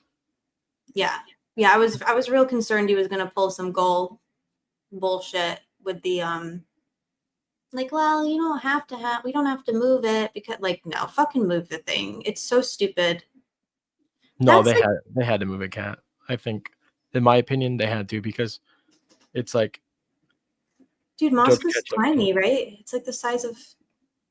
I mean, it would be like trying to get a jury in Carroll County to get one in Moscow.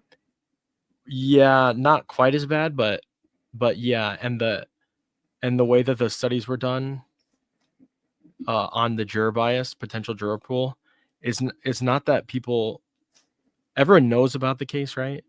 Yeah. But when you get closer to Moscow, and then in that community, more people were affected by the rumor mill Yeah. than people that had a neutral opinion True. outside and didn't stick, like the rumors didn't stick.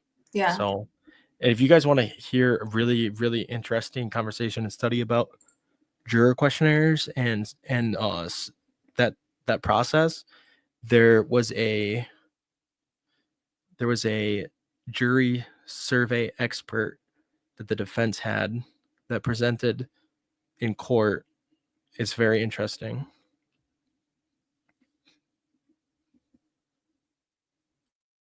I would, yeah. Can you share it somehow with the group? Yeah, I'll find the link. Cool.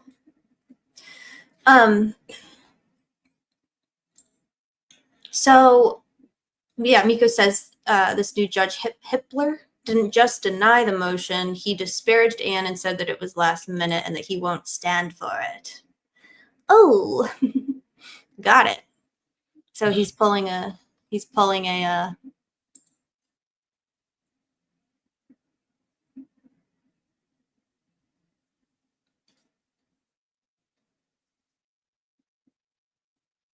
oh, this is a good point too. With the school there, like that would have been really messy, I feel like, to try and have it there. Oh yeah, that's one of the huge points because everybody knows each other in the collegiate community too, and it's mainly like there's a little bit of transient. So like the people that are there when the students aren't there, you know, they're very close. Yeah. Right. DB, I sent you a link like in the wee hours of last night that you probably missed because I literally just forgot about it until I saw this. Something crazy happened in the Wagner case. We should probably look at that like eventually. I don't know if you had a chance to see it. I literally just forgot about it until now. Are you talking about the Pike County case? Mm-hmm. No shit. Yeah, the judge just did some crazy shit with that. Like weird. Like crazy. Okay. Segue away from that because if I go down that rabbit hole, I will never come back. I would love to do a Pike County episode. Yeah, the Pike County massacre. Yeah. Okay. So anyway, next is this, by the way, I don't remember. We were watching a live DP. I don't remember which one it was, but they were going over the new documents in the Kohberger case, and they like skipped over this part that is like the best thing I've read in a motion since like, I don't know, a couple of weeks, probably since Brad filed something, but I want to just read it. So this is, now we're jumping over to Idaho. This is one of the motions to suppress that Ann Tiller and team filed the other day. This one relates to the Apple account, federal grand jury subpoena, and search warrant dated August 1st, 2023. DB, can you remind us, when was Bryan Kohberger arrested? December 30th. 2022. Oh yeah, 2022. So this is quite late. This these are almost an entire year later. Yeah, they redid it. Yes, they redid basically everything. So the part in this that stuck out to me that I loved a lot, I'm not going to read the whole thing because this one's really long, but they're basically talking about the motion and documents in support of Franks are hereby incorporated. The proffer with supportive documentation regarding the Franks are filed under seal, and for that reason they're not set forth in full here, but instead they are incorporated. So like everything we said in the Franks, copy pasta, all that applies here. And also they are talking about Mr. Kohberger's Apple account information. They are talking about the affidavit submitted in support of the search warrant. And they're claiming that the search warrant recklessly or intentionally omitted material facts and material information, relies on information gained in violation of the Constitution, and fails to provide probable cause. So they're saying the search warrant is not good for 3 separate reasons. And it includes information that must be excised. I like that word. It means ixnayed, tossed out, removed in its entirety. Don't even think about it. Don't even look at it. All information in the affidavit was gathered because of law enforcement's unconstitutional use of investigative genetic genealogy, and thus nothing in the warrant should remain. I'm going to read that again. All information, all of the information in the affidavit was gathered because of law enforcement's unconstitutional use of IgG, and thus nothing in the warrant should remain. Y'all, I'm not speculating on Bryan Kohberger's guilt or innocence because I'm just not convinced one way or the other. I think DB is probably more on one end of the spectrum than I am. I have no idea. There's things that I have a real issue with that are going to be like high hurdles for me to get over. However, I could easily be swayed one way or the other given evidence. This, though, is a fucking problem. Like, this is not cool. If, let's say for a second, like, this should infuriate people, because if Bryan Kohberger is in fact guilty of the crimes he's been charged with, if he is the person who committed these murders in a heinous way, and the state did what we're assuming or what we're being told that they did, y'all, like, we realize that this is how dangerous people remain in society with us, because this should offend everybody. Certainly if you believe that Bryan Kohberger is innocent, but if you think that he's the guy, this should piss you the fuck off. Much like if you think Rick Allen is the guy, all of the discovery violations and the sloppy investigation and losing 70 days of interviews, like, that should piss you off. Like, this is really bad. And not just, like, not only did they unconstitutionally use IGG to narrow in on a suspect without probable cause or doing any of the things that you're supposed to do beforehand. They didn't do any of that. They then went on to pretend like they didn't do it and like they didn't use it at all. They're like, in fact, they reverse engineered, like they had him, they got his name and his identity through this illegal, unconstitutional, not yet illegal, unconstitutional gray area use of IGG, and it gave them a suspect. Yo, I fucking love this shit, bro. What? What? Am I getting Yo, stuff dude, I've been talking about this for a year. I know. Am I getting stuff wrong yet? You're fucking nailing it, dude. Okay. And you used to be such a little true crimer. You used to be, look at his eyes, look at his eyebrows. Yes, you did. And now you're like, dude, I don't know, man. I'm teachable. Right, you are. I And can you've be done good. teachable. But you When I learn see more about the case. You know, you're a reasonable person. Once you learn more about the people don't know shit about this case. Go to the fucking comments in EDB's fucking comments. You will see, like Miku's seen, people talking about, well, there's the receipt for the K-bar. There's the XYZ.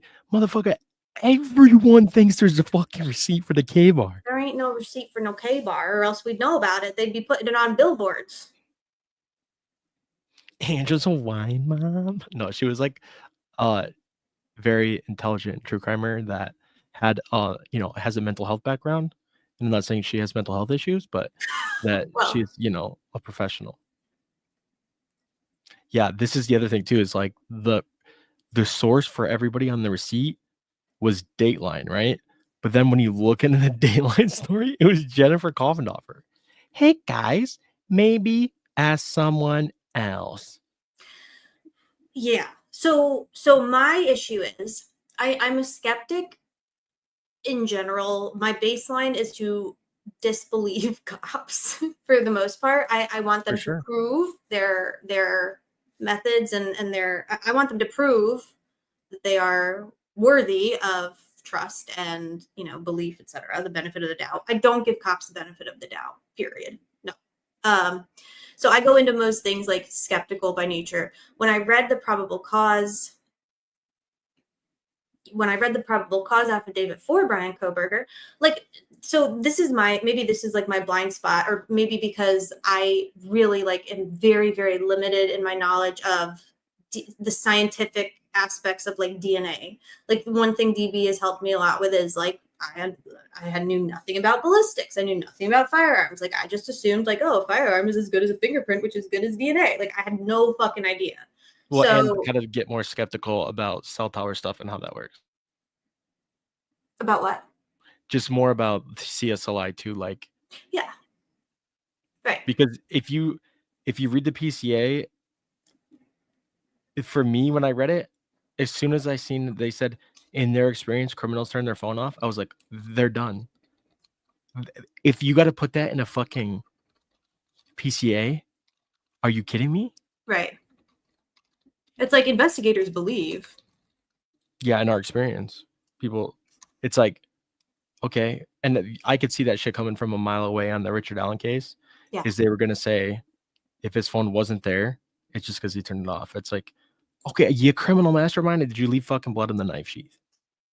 There's a lot of things like that when you really think about, sit back and think about them. So the DNA, for example, when I see trace DNA found on the knife that matched Brian Kohberger. I'm like, oh, he's cooked. He did this because it's DNA.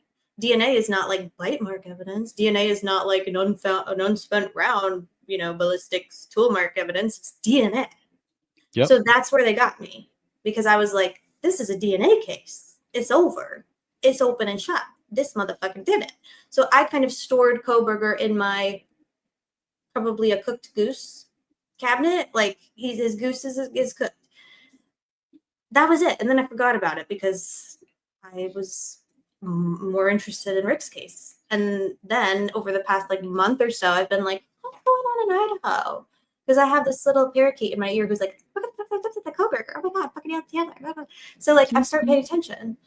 And there's some shit here that's like not okay.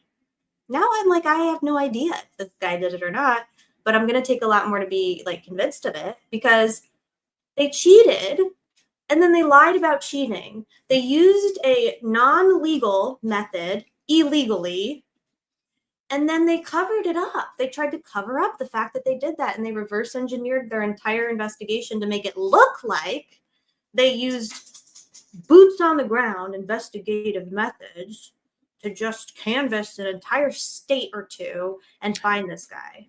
And there was a federal grand jury, like all of that, right?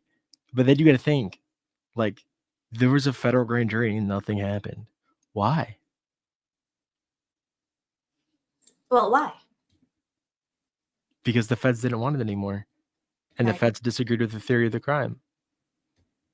So you know the CAST report, right? That they talk about the FBI making and everything. They said they worked with CAST to get the information, right, for the cell site reports. Well, that doesn't mean CAST made it. So what ends up happening is months after they're trying to get these CAST reports, come to find out, the state says we're going to do a grand jury because they sure as fuck don't want to go to a preliminary hearing on the evidence they have. So they do a grand jury and get an indictment for them. Well, come to find out, like a week before the fucking grand jury, one of the officers took a 5-day course from CAST and rebuilt the report, but didn't save the report and only took a screenshot of it. And the defense didn't know how to recreate it, and he couldn't recreate it either. Then it's no good. Yeah, and it's like, well, why did the state, or why did the federal government not stand behind that data and just come testify at the grand jury about what it showed? Well, because it's different. You know what I mean? Yeah. Yeah, that's it. Maury redid the CAST report. They say the simple way to explain it is Maury redid the CAST report, but this motherfucker couldn't do a CAST report to save his fucking life. He put the raw data in there, and he as he explains it, he turns on and turns off stuff to make it look like what the FBI did, which is meaning he put different variables in the program to try to mimic what the FBI had on the towers, but he couldn't because he didn't know how they did it. So he just made it look like it. That's bad. It's not great. Mm-mm.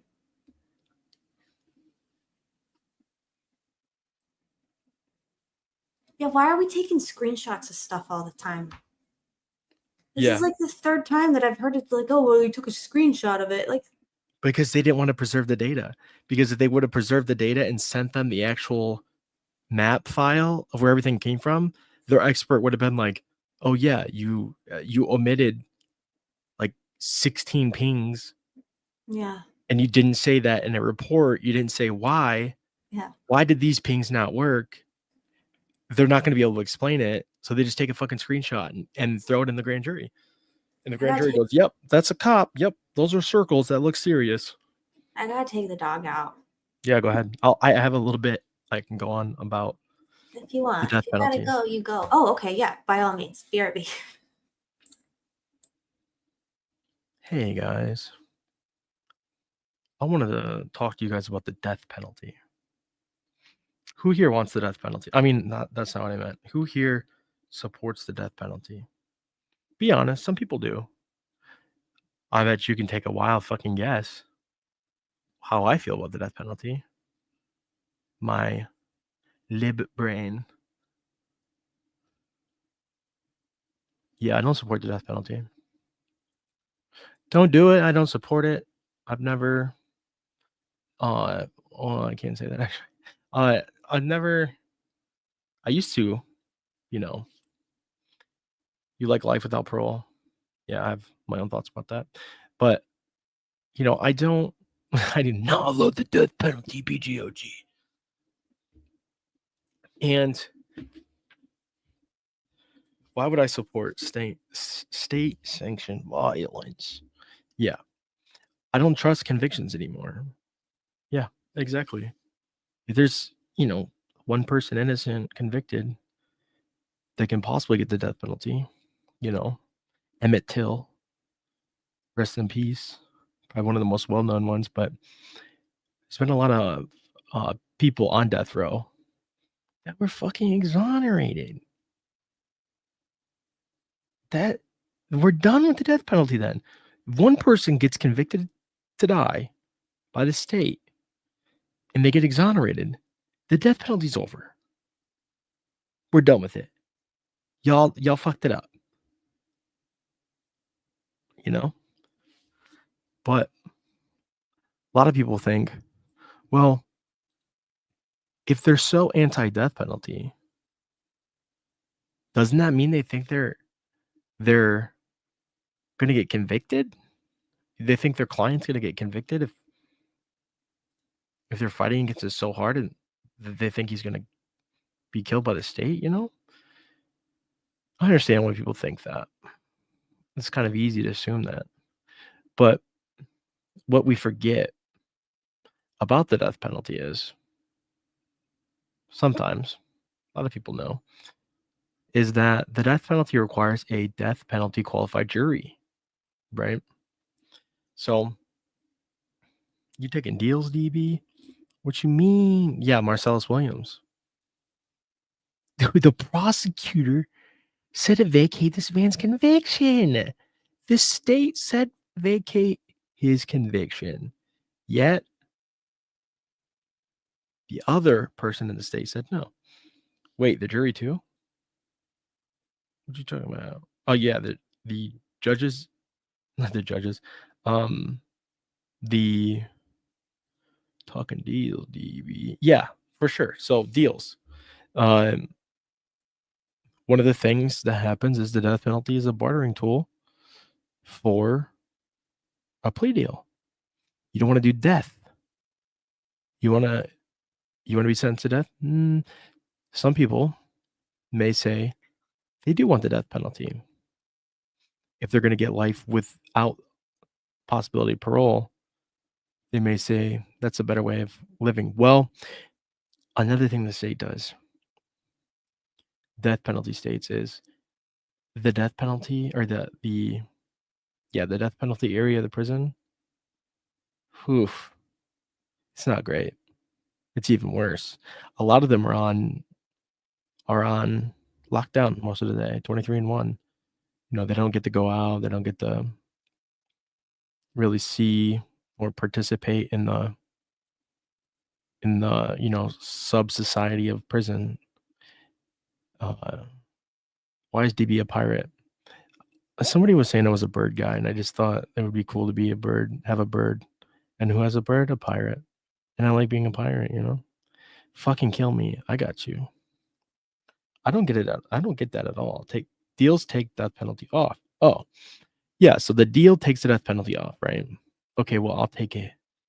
I'll plead a life without parole if, you know, you don't kill me. Well, it's not just the state sanctioned murder. It's also the conditions that people that are on the death penalty or and the death penalty area of the prison usually have to endure. They're usually much harsher, and you know, there's serious issues with it. Most states are here to ruin your leg birds, DB. Somebody's lying on me. Why isn't DB a parent? Why isn't DB a parent? Why isn't DB a parent? Bring me a caca. The jurors have to be able to impose the death penalty. They ask in veneer if they are opposed to the death penalty, if they would still impose it if the law requires. Exactly. A death qualified jury consists of people that are willing to consider both the imposition of the death penalty and alternative sentences, such as life without parole, are not categorically opposed to or in favor of the death penalty. Well, are you or are you not? Can you follow the law without bias? Now, me, I'm going to say, I would never fucking do that, you weirdo fucks. I would never vote to fucking murder somebody because I don't even know what's in this case file you got over here. You know? I haven't seen the whole case. I don't know what you guys got. There's no way. I could never do it. You actually have to be okay with the death penalty to get on a death penalty jury. Well, you do. Or you have to have this magical idea that you could be anti-death penalty, right? But not fail to impose it. Like under the statute, could you, if he was convicted of this, you thought he was guilty, could you do it? Well, you know what? That doesn't seem very anti-fucking death penalty to me. Death penalty to me, if you could still impose the death penalty, right? Yeah, you could be like bias. You could lean one way, right? Now, there's a process, right? People are excluded for cause. You know, if you automatically just impose it or reject it, they're supposed to, you know, get rid of you. But, you know, if you're automatically imposing it, like, who's really going to say that? But I think it takes a certain type of person to say, yeah, I mean, I'd do it, and not actually believe in it. I don't buy that. You got to believe in it a little bit, dude. Like, so I think you got to weigh the people you're getting then, right? Because say somebody that's really good for if the case there was no death penalty, you could have somebody that's really good for the trial phase, you know, somebody that you think, wow, this person would really consider if they're guilty or not. You know, and this person could vote to acquit, right? But if they don't, would they be somebody that would automatically say, yeah, this is death penalty eligible, and I could impose the death penalty if they were found guilty of this, right? So you're probably looking at a much different jury in a case where you have the potential for your client to be sentenced to death than when you're looking at just life without parole. You're going through the regular steps. You're getting people qualified just, you know, through voir dire, and you don't have to consider, you know, somebody that's biased, you know, towards the death penalty or not. You just have an extra layer to think about. And studies have shown that death penalty qualified juries tend to be much less racially and demographically overall diverse. So kind of that makes sense, right? Yeah, hugely different juries. The studies on it are frightening. I agree. I've been looking at it the last couple of years, starting with some of the research I did on death penalty in Indiana. A lot of people thought Rick was going to be facing death at one time, and I looked at a lot of the resource allocations for death penalty cases in Indiana as well, versus life without parole cases, and I found it really interesting that I think there was a reason why they never sought the death penalty Sorry, death penalty is definitely not my thing. Hi. Is that a bye or a hi or? So the issue I think there was like they were never going to be able to afford a death penalty case there. There's no fucking way, dude. Because the cost itself of the attorneys, but also okay. Michael's still here, good. I think he just meant that he's anti-death penalty. Yeah, same.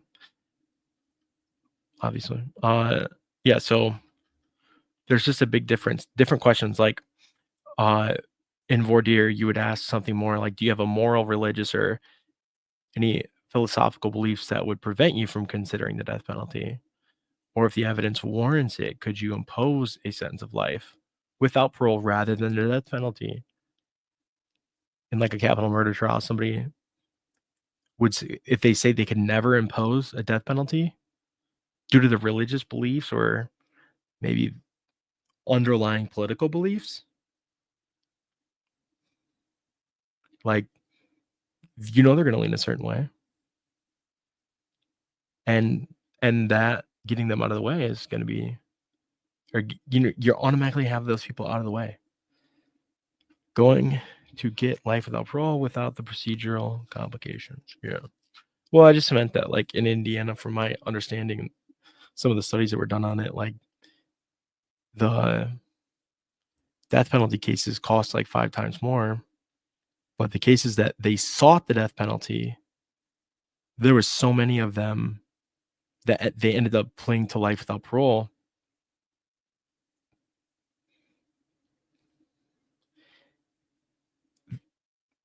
Oh, tranny is in transcript. Got it. Okay. Not that there's anything wrong with that. I was just confused. So it's like some of the life without parole cases, or there was like death penalty cases, right? That ended up they took a plea, right, to life without parole. But in the cases where they didn't seek the death penalty and it was life without parole, they could plead down to, life with the possibility of parole. Well, if they ended up going to trial on the life without parole, the average was like 800,000 or something like that for the trial, right? But or the defense part of the trial, I think. And then you look at they had like 5 cases of that, right? But then if you look at the cases where it was life without a chance of parole, like it was like $50,000 to like $125,000. And so the defense is just much cheaper. And then there was an acquittal too. That it's interesting. I'll have to put the numbers together for you guys and show you. It is very interesting. But yeah, you got to think about the cost and how big of a blow this is to if they do go to trial. If BRYAN is actually innocent, he's going to have a harder time probably if they have a death penalty qualified jury. And you have to the whole case changes.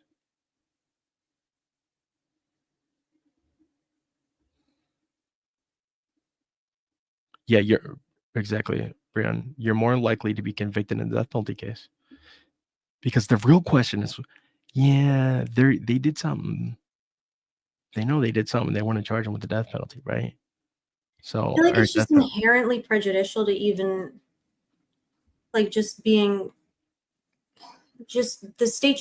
state pursuing the death penalty to me feels like it's a prejudicial thing. If that makes sense. Yeah, I agree. And yeah, Hitler's argument was a little brutal. The death penalty is actually pretty boring. Okay, my bad. We can change the topic. Since defense can't pick anti-death penalty jurors, yeah. I mean, how could you? They got to do it. They got to consider it. You know what I mean? So, somebody willing to consider it, it's going to be a lot different than somebody that's not willing to consider it, right?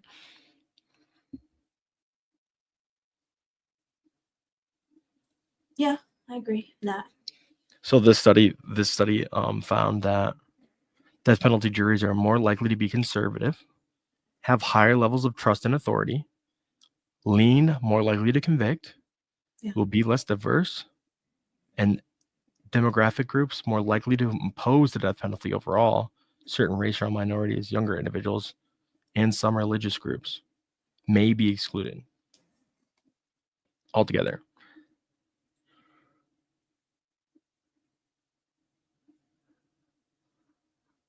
It just feels like very, very unnecessary, given all of the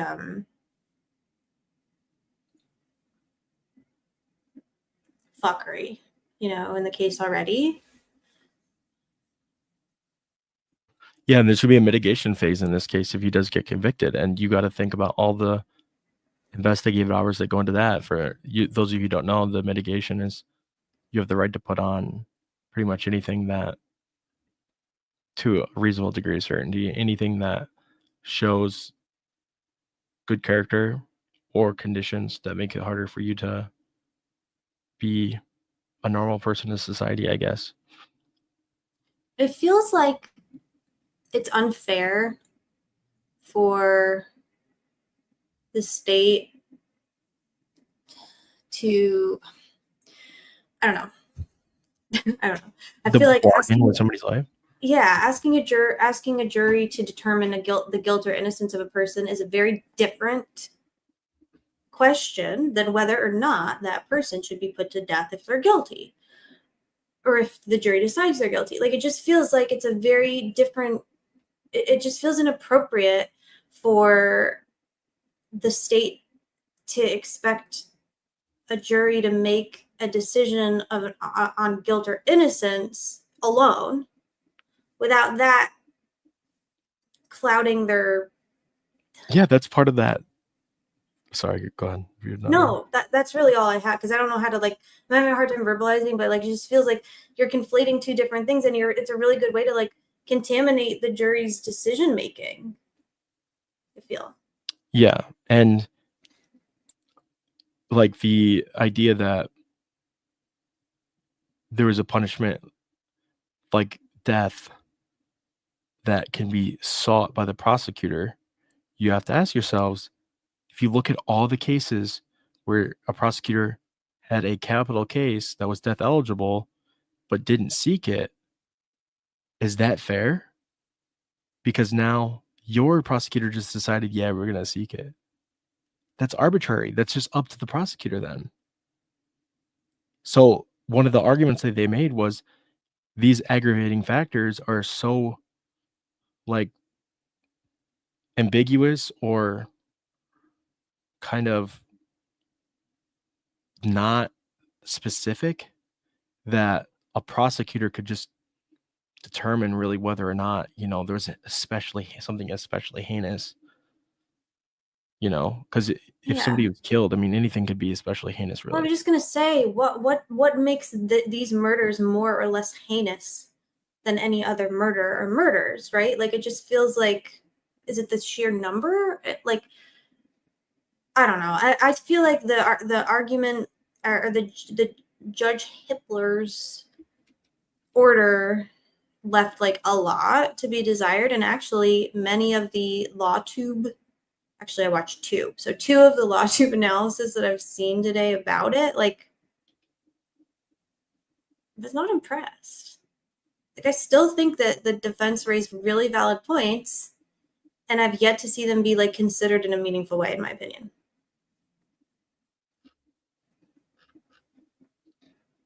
It just feels it feels like they're cheating. It feels like this is another needle in a haystack kind of scenario, where they're like, well, if we yield and take the death penalty off the table, then it looks like we're not sure. You know what I'm saying? It's like a game of chicken. It almost feels like. Yeah. And when you think your client is actually innocent, and you have to sit up there and say, we don't want him to get the death penalty because you really just want him to have the best chances at trial too. It's fucking brutal. And they're just making the decision to do it. There's all kinds of shit that happened in Idaho where there was aggravating factors that the prosecutor could have saw as death penalty eligible, but they just didn't. Yeah. And so it just points out the arbitrariness of, you know, this person thinks that they can get a fucking death penalty conviction. So, Watch them not even go for it after all this, though. You know well, what I they mean? might not, because it's a fucking bargaining chip, just I like Nico was know. talking about with the other Idaho case where they got sanctioned. And I think this is part of the defense strategy too, is there were sanctions from the, you're welcome, Brian.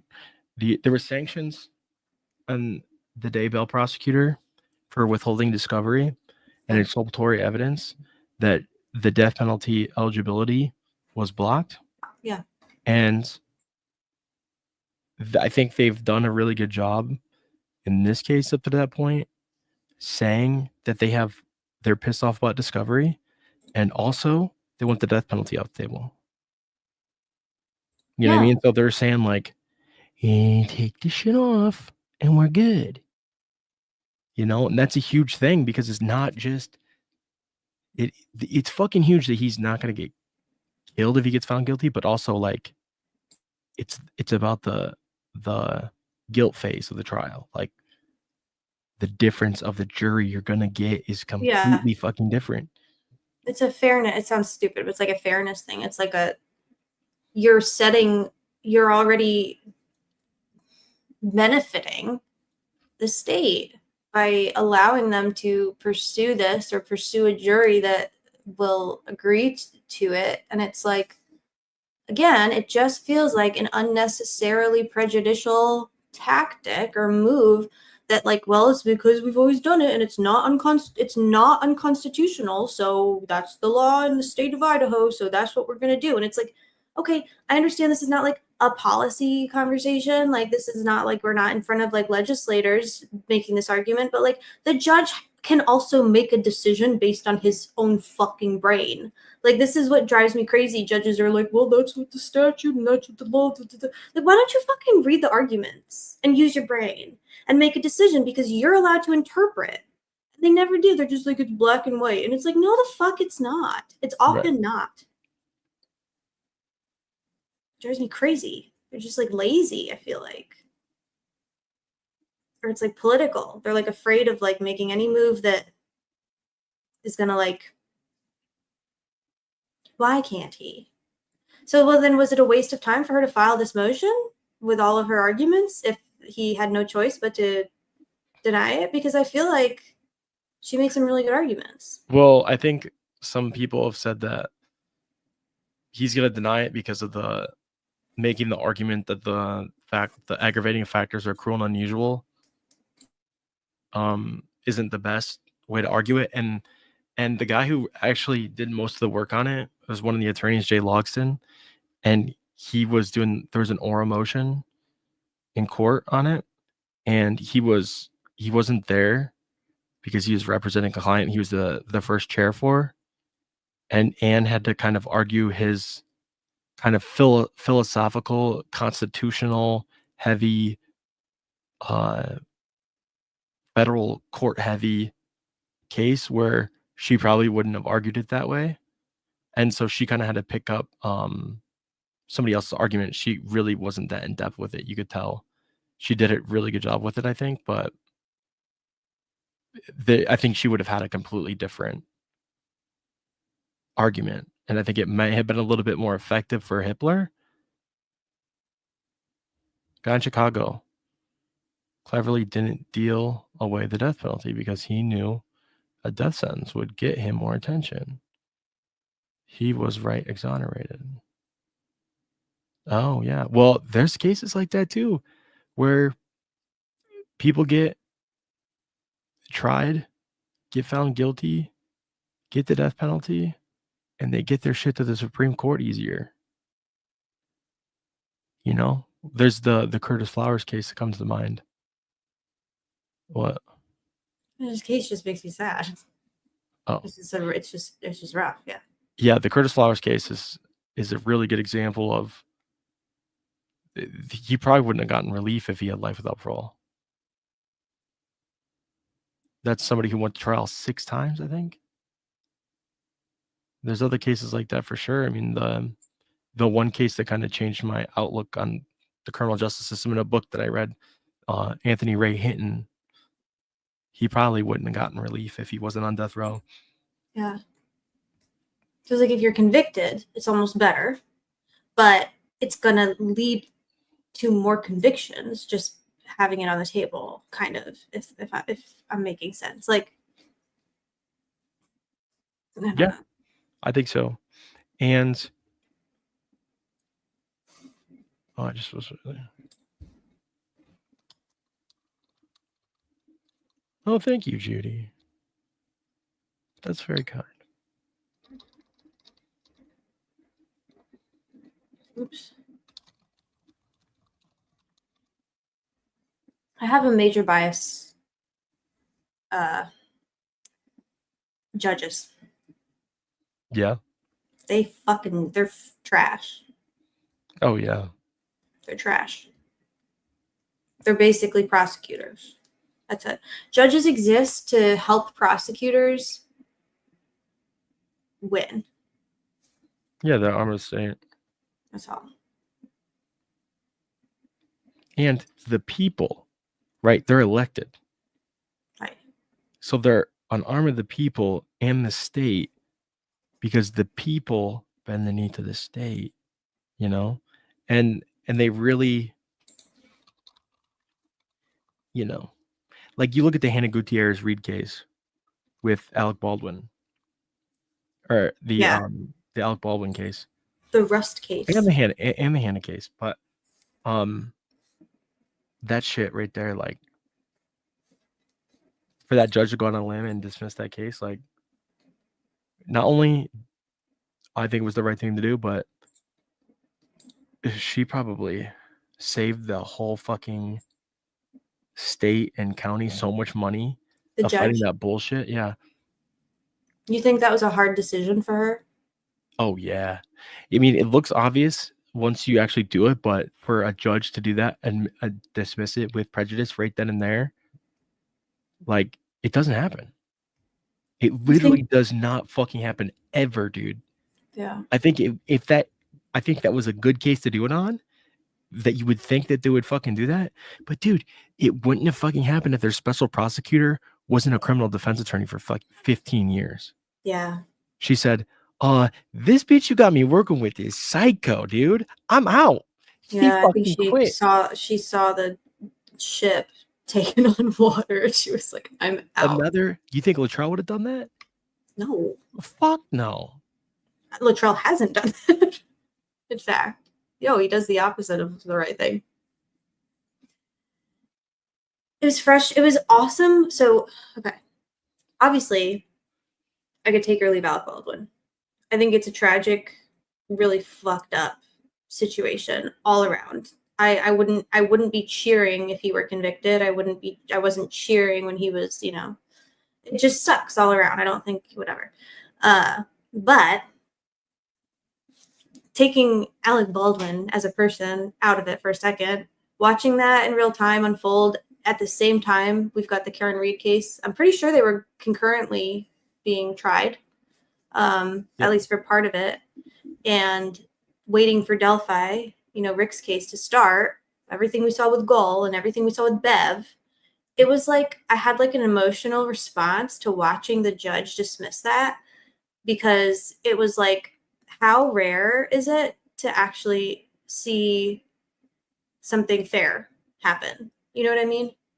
Like, that was the right thing to do, and yet it never fucking happens. Ever. Well, I have a hard time using the word fair in that situation, but like I think it was probably the right thing to do, but like I think that was definitely justice that a lot of people don't see.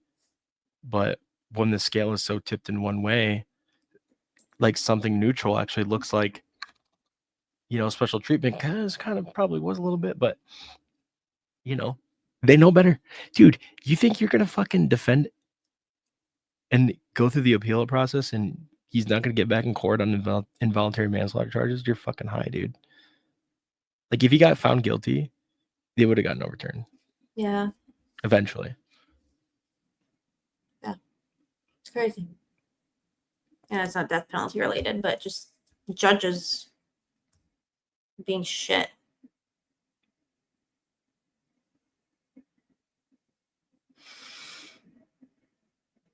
So is the state going to pursue the death penalty against Brian Kohberger? Oh yeah, for sure. Why? But yeah, I think they need to. Actually, you're right. They have to, because their case is so bad. Like, they need every every ounce of being carried that they can possibly get, in my opinion. Yeah, and this is huge. Like, it's a mechanism of control over the process that they basically have to have. So it's like crucial. How many states even, like, I don't even know the answer to this. You want to guess how many states still 17. have? How? 17. Jesus, really? Why? That's so many. 27, god damn it. 27. That's so many. Jesus Christ. Why? Wanted to. It's so fucking stupid, dude. Like, literally so fucking stupid. The death penalty. It's so fucking stupid. I mean, whatever. I just want to talk about this. So, capital punishment repealed, never instituted or struck down as unconstitutional. 23 states. So more than not. So green means no. Okay. This makes sense. This is surprising. Okay. Really? Okay. So then with the death penalty, but executions formally suspended. So, okay. Yeah, but we know that when they suspend that, sometimes they what's it called? Yeah, you always have the. I mean, you're not Always getting hanging fucking over your parole. head. There's no such thing as death penalty with an opportunity of parole, you know? Right. Okay. This is surprising. Death row is fucking Awful. absolutely terrible. Like, it's not Yeah. the same place as life without parole people. Yeah, this surprises me. I'm surprised by California. That's because you're a coastal elite. I ain't no coastal elite. Capital punishment in statute, but no executions in the last 10 years. Okay. It doesn't really mean much. Okay, but they still have it. So only 23 states have just ixnayed. Yes, Indiana's yellow, meaning they still have it, but they haven't done one in 10 years, although that will change in a few short weeks when Judge Gold's sentence, what's his name? Cochran is set to be executed on the 20th, the 18th of December in Indiana. Did you get your tickets? Tickets? No, because they're not letting any witnesses in. That's so fucked up. That's so Indiana. So Indiana. Yeah, they're not actively using it, but they can. Like, Indiana was one of them, 27, and they're about to execute someone next month. You know? So it's still an option. Now, for me, like, what a lot of people that are pro death penalty don't get is, like, they'll make the argument, well, what if somebody did XYZ and you knew they did it, and you know they like did some of the worst shit, name it, like, you know, some fucking absolutely horrific shit. Don't you think they should die? No. Well, like, that doesn't happen, bro. You don't know 100%. So you just explained a scenario that literally doesn't fucking happen. Why is But what if that we knew? justice? For sure. You want the state to be able to just kill a motherfucker? Like, that to me is just weird. It's weird that we're supposed to pretend like we're like, okay, sorry, I'm not trying to get, like, I know this is like a very polarized topic that you brought up. So, but like, if we're going to pretend like we're like an evolved society, which obviously we're not, to act like it's somehow reasonable for the state to lethally inject a person and end their life as the state, that's fucked. Just lock them in a hole forever. Like, what do you need them to die for? That's weird. That's weird. It's very unsettling to me. Because you murdered somebody, we're going to murder you? Exactly. That's not justice. Yeah, just That's like, but you're gonna do retribution. it. It's retribution. That's very different than what we're supposed to be seeking through the criminal justice system. Phenobarbital. I know that because I grew up watching Forensic Files. Look at Matt. Yeah, you and me both, kiddo. America scares the fuck out of me. Yeah, it's a scary fucking place. To the townspeople. Oh, this is scary. Brian, can I pin this one? Yeah. Colorado just passed a bill to deny the bail, and in it, the language it stated this was a response towards the repeal of the death penalty. That seems unconstitutional, but totally. But they're punishing. I mean, it's a punishment. It's like a tit for tat. Oh, y'all want us to stop killing people? Well, fine, then we're gonna take away your bail. Like, No huh? bail. They didn't fucking do it. No bail. It's so stupid. So this single mom that got a DWI can't get out. A DWI. It's just silly.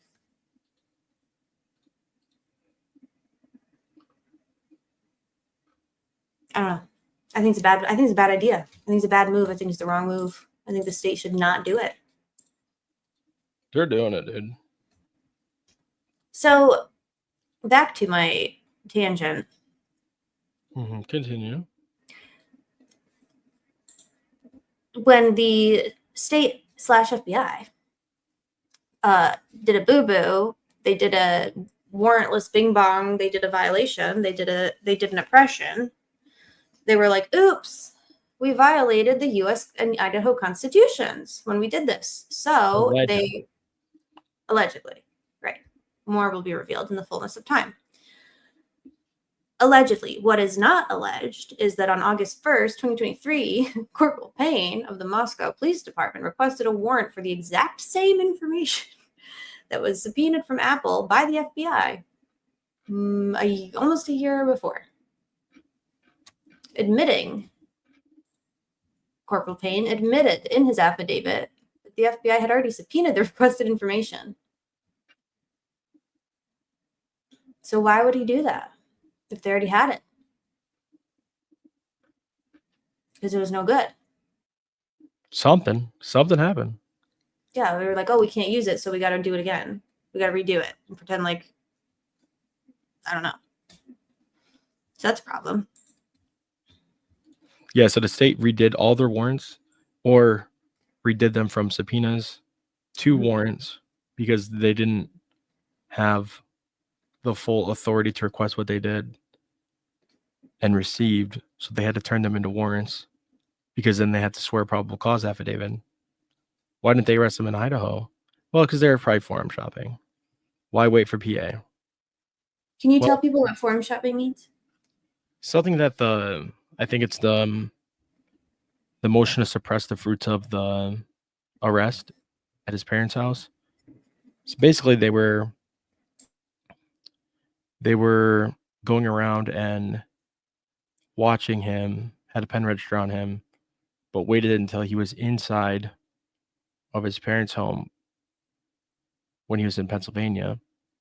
They had the DNA match, probably he was still in Washington. So they surreptitiously probably already got his DNA. But we'll never know. What do you think Wi-Fi Army owns means? What? Yeah. Oh, you know what this means, DB? No, I know what the username one. This one is. Oh, this is the different one. I always get. Yeah, I had a theory about that.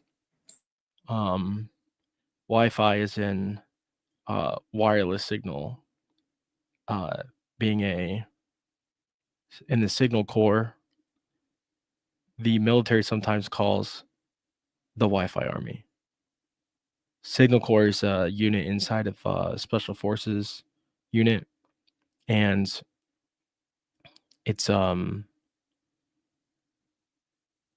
they're like the forward observer communication specialist. So they set up data wires or data antennas that transfer radio frequency signals in the airborne battalions of the Army.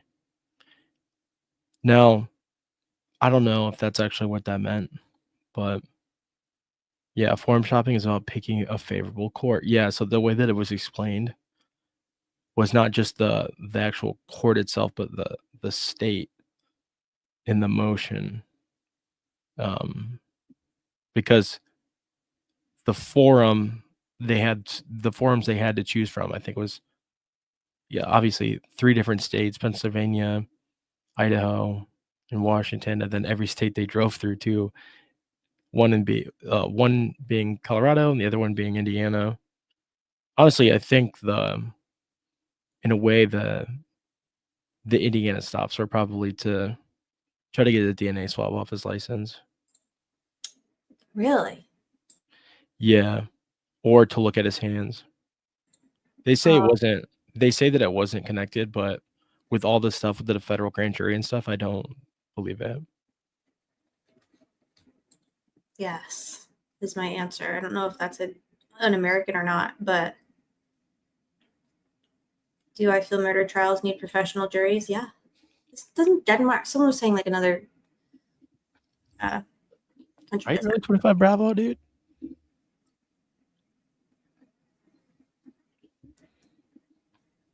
Jesus, does any average citizen stand a chance if the state decides they think you're guilty? No. No, not at all. The only way you stand a chance is if you don't talk to the cops ever, ever, ever, ever, ever. And I guess just like always have a lawyer on standby, which is not reasonable or feasible, but never talk to the police ever, especially if you're innocent.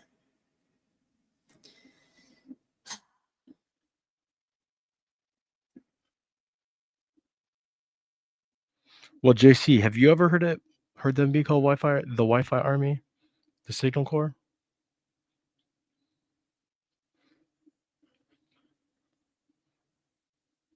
I think it's not a very popular. I don't think it's a very popular phrase when referring to them. I think it might be a more generational thing, and then owns being like the cool like gamer style owns. Like rocks. Yeah, exactly. Owns, man. But I don't know. But the other thing too is that one was that email was not active.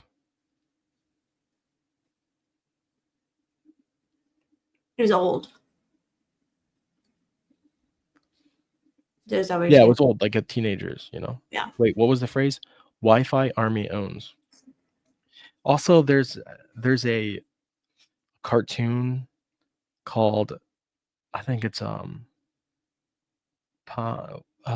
Gets Wi-Fi or some shit like that. It's like a weeb thing.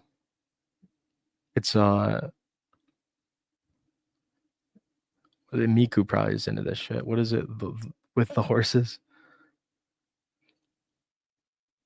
The ponies, My Little Pony. It's like My Little Pony art style, and it's called Palm Gets Wi-Fi. Yeah, they're fucking shot. I'm doing professional jury in America. So what I mean is like, so my issue with juries is that I don't think that it's fair to expect just random lay people who may have zero interaction with or experience with law or the legal system or the criminal justice system, like, nor should they have to. It's not a dig, but they have like zero understanding of what the burden is in the United States of America for the state, what guilty beyond a reasonable doubt means. They don't understand it. And it's not something that I feel confident can be taught through a jury instruction in like a day. I don't even think it's something that you can, like, even if you understand it, actually programming your brain to like operate under that rule is very, very difficult for most people who don't already lean that way. And so it concerns me because I don't think that it's realistic. Just because a juror says that they can suspend their bias and, you know, yes, I can hold the state to their burden. Like, I don't fucking believe you. I've been alive long enough to know that that's just not a reasonable thing to ask most people.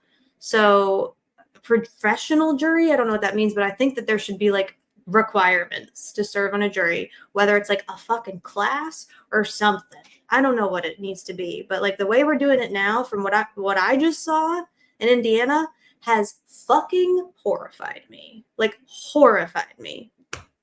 That's my spiel.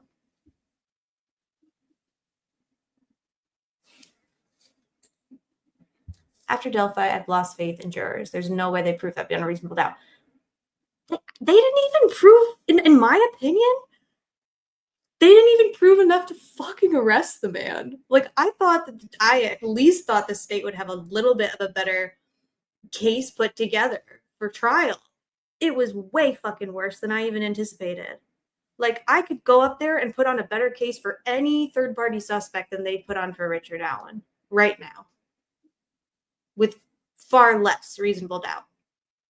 I'm just like horrified.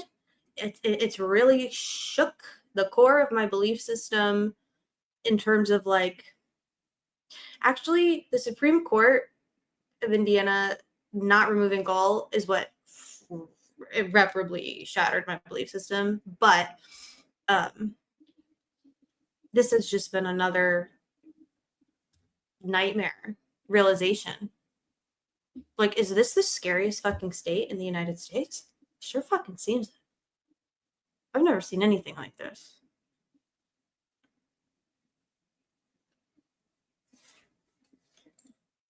Okay, I gotta go. Okay, bye. Bye.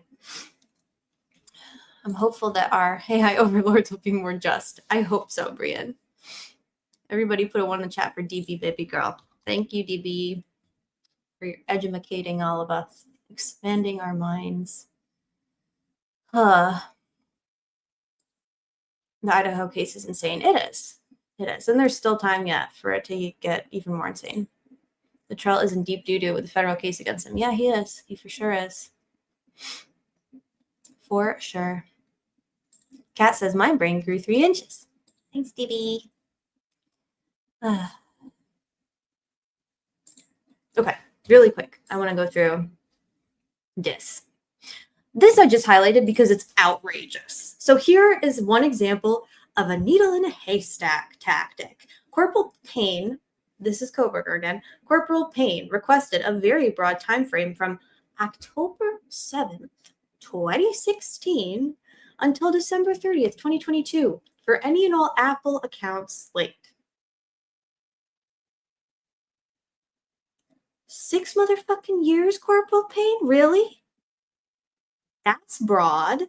That feels really haystacky to me. He's like, we're just going to 6 years and whatever we find that we can spin and twist, like a Google search for a Netflix movie that we're going to like paint to mean something it doesn't mean. Like, that's insane. That's an insanely broad request. So the Franks v. Delaware case, actually, I think that she talks about this. I might have highlighted it. So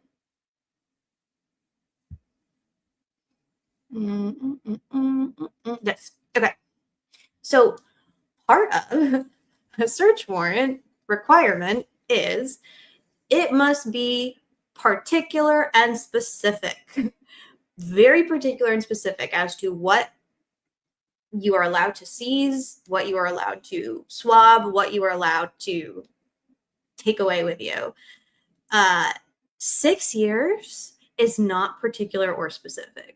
That's insane. And it wasn't even like 6 years from October 2016 to December 2022 for like this particular type of information or this particular search or this particular keyword. Nope. Just all of every single Apple account and all of the data and information for 6 fucking years. Corporal Payne lost his fucking mind. But judges grant that. Judges grant this shit. It's crazy. Insane. 6 years is outrageous.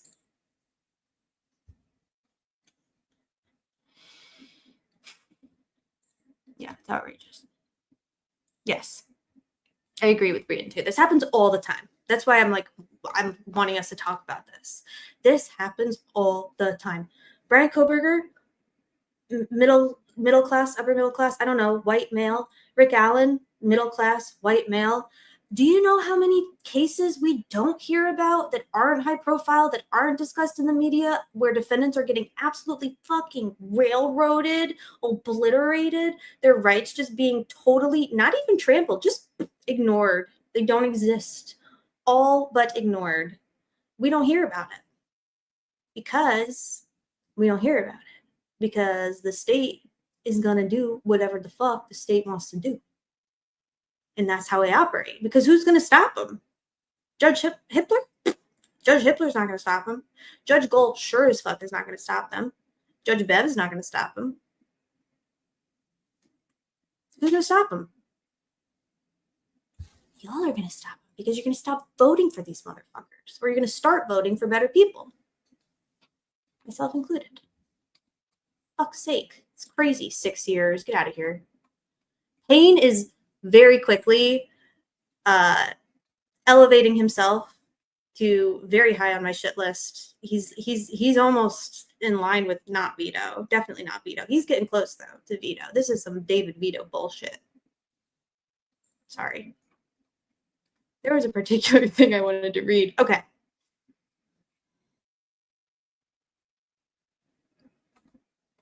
Yeah. So this is just more about the federal grand jury. Like, hey, you can't use a defective federal grand jury subpoena that is no good anyway as the basis for your subpoena. Because the federal grand jury subpoena warrant, or a search warrant, recklessly intentionally omitted material facts, which means it's no good, which means you can't use it as the basis. You know, you can't fucking trampoline your shit off of that because it was broke. Is broke.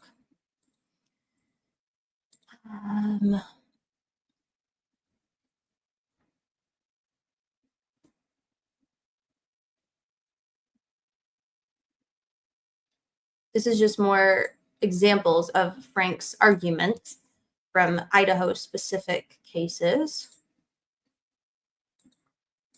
And this is just she's defining what a material fact is, which I know most people probably already know this, but yeah. Corporal Payne's going to be like, in 2016, he ghosted a chick. And then he used the C word. He's an incel. And it's like, let's get Corporal Payne's text messages from 2016 until now and see how well he fares. Like, that's not good enough. You're wanting to put this man to death. The state wants to put this man to death, and this is the best that they can do. An omission of exculpatory facts is material only if there's substantial probability that had the omitted information been presented to the judge, it would have altered, or magistrate, the magistrate's determination of probable cause. Whether an omission was intentional or reckless might be inferred in part from the relative importance of the information and its exculpatory power.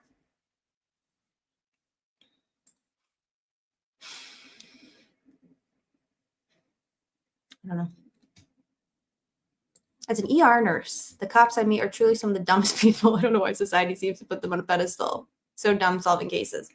I think the risk associated with their job, just the inherent dangerousness of the job that they do, because it's dangerous. It is. There's a reason that I don't want to leave my house every night and not know if I'm going to come home the next morning. That's just not. So like there is an inherent dangerousness to it that I believe people assign kind of like this reference to, whether that's right or wrong. The problem is that someone decided that we just didn't need to expect cops to have any education whatsoever. I don't know when that happened. I don't know who decided that, but like they just like don't have to have really much education to speak of. Now, certain departments and certain jurisdictions and certain cities and counties and states are better than others when it comes to training and maintaining and furthering the knowledge base of their police officers. Having said that, I know of departments that literally you just have to have a high school diploma and you take like a couple of training classes. That's it. So how am I supposed to trust? So I'm supposed to just trust that a cop knows the law well enough, state and federal law well enough to just trust an arrest? Like, no. Like, sorry, no. Absolutely fucking not. This is also true. But yeah, I understand there's like a lot of arguments to be made about this topic. I know some really good cops, and I know some really bad cops. I think like everything else, you know, I don't believe that there is any kind of job, profession. I think respect should be earned. I think that there should be a baseline with all people in all professions, in all careers and walks of life, where the baseline should just be to be respectful, to recognize the human, you know, the dignity and worth of other humans. Baseline. If you fuck with me, then that's different. If you violate my rights, then we're gonna have a fucking problem. But I'm not going to just defer to what a cop says because they're in a penguin suit and they have a badge and a gun. Like, the reality is a lot of cops don't know the law, and they're responsible for charging and arresting people. So that's scary. This is the #1 fucking problem, in my opinion. And it will never go away. I'm very cynical about it. I'm very cynical about it. But it needs to, because it's a problem. It's a fucking problem. I digress. I really just want to read this one part that like blew my tits off. It was so good. Here it is. Haystack needle. I knew that it was in here somewhere. So this is related to this argument, the search warrants. This is for Apple still, for Brian Kohberger's Apple data. They failed to provide specific particularization of what to search, without a doubt. So I'm just going to read this because it's good. And it's like, whatever. It's like case law heavy, but I'm not going to, whatever, it's fine. The United States Supreme Court, when confronting new concerns brought by digital technology, has been careful not to critically extend existing precedents. A warrant is not a magical wand that grants anything, a warrant is not a magical wand that grants access to anything an Apple account contains. Courts have long required that warrants be sufficiently particular to allow a government agent to know what may be seized, viewed, or searched, and what may not. A search warrant must be particular enough so that as to what is to be taken, nothing is left to the discretion of the officer. Hear that? So that nothing is left to the discretion of the officer. Why make it more complicated than it needs to be? We should just tightly, specifically define what is to be seized and searched. That way, the officer doesn't have to use his or her discretion, and then nobody gets in trouble. Just remove the problem before it's a problem. But that's never going to happen because the state benefits from being vague and overbroad. Even though the law says a search warrant must be particular enough so that nothing is left to the discretion of the officer executing the warrant. However, this statement is not to be read literally. Instead, the warrant must enable the searcher to reasonably ascertain and identify the things which are authorized to be seized. Now, I think it should be read literally because personally, I don't consider a lot of cops to be reasonable, but that's okay. What I would determine to be like a reasonable assertion might differ greatly from another cop or from another person or a cop, but I digress. The searcher should be able to reasonably ascertain and identify things which are authorized to be seized. Meaning we're not just going in with a big fucking shrimping net and scooping up all the shit and then going through and just picking out the shrimp. No, you can't be doing that. That's not okay. Clothing, done. You're guilty. Eyebrow trimmers. Maybe a hat. Black clothes. Ugh, thanks, y'all. You're the best. Okay. The specific evil that the particularity requirement guards against is the general warrant abhorred by the colonists, and the problem is not that of intrusion per se, but of a general exploratory rummaging in a person's belongings. So the Constitution of the United States of America, there's a specific amendment that basically says the military and the police cannot just Kool-Aid man your door down and just start rummaging through your shit and setting up shop and setting up camp in your home, in your domicile.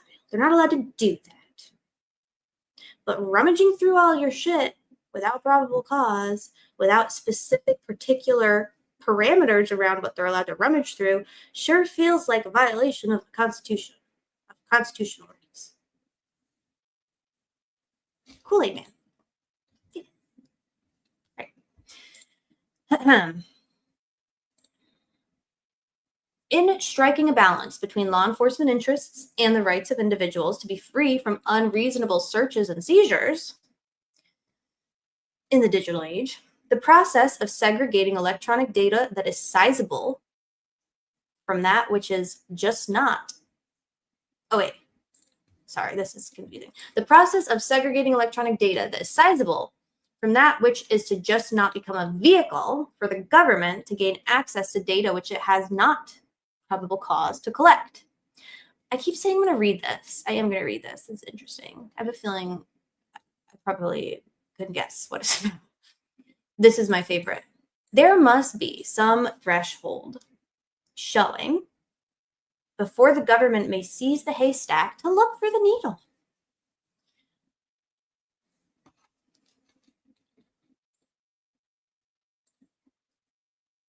Hi, woman. Yeah, I agree. This is my problem. Like, we saw this a lot in Rick's case, and I'm sure this happens in probably every single case, criminal case in the United States of America, every day, all day long. Our justice system is excellent in its inception in terms of the burden is on the state.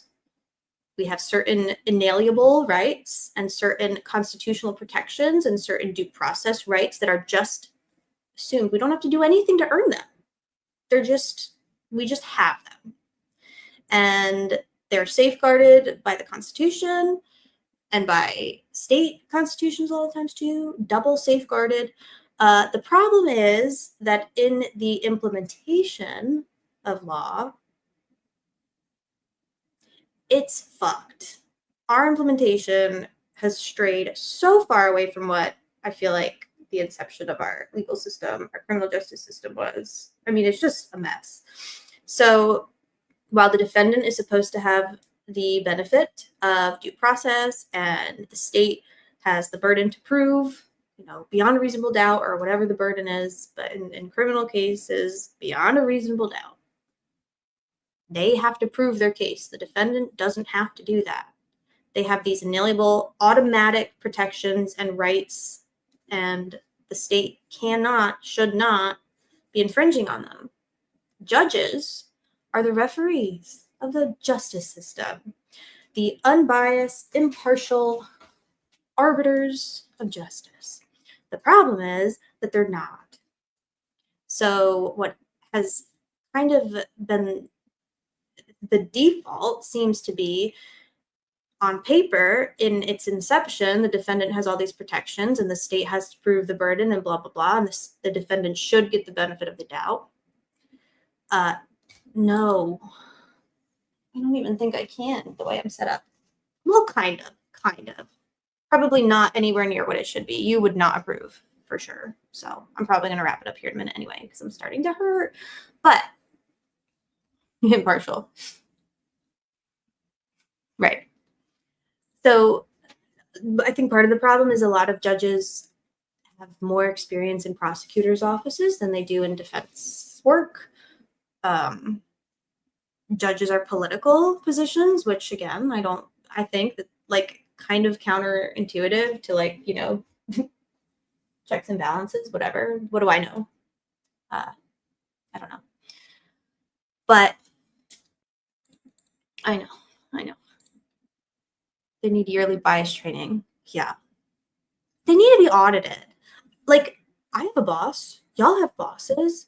There's an overarching, like an overseeing entity that if I do something insane, egregious, dangerous, in violation of like my professional, you know, ethical standards, or I violate a law or whatever, like there is an entity that exists that can kind of hold me accountable and intervene when necessary. Judges don't have that.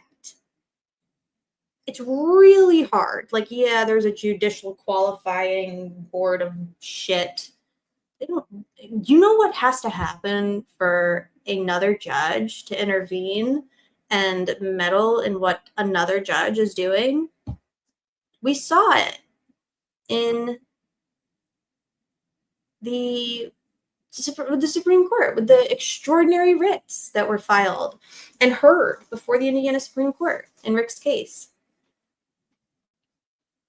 If Judge Gohl is not biased, if the defendant in the Delphi murders case doesn't get the benefit of the doubt in the legal system, doesn't get the benefit of, like, courts, judges should be operating as, my opinion, I think that a judge should always, like, err on the side of caution and be extra deferential to the defendant.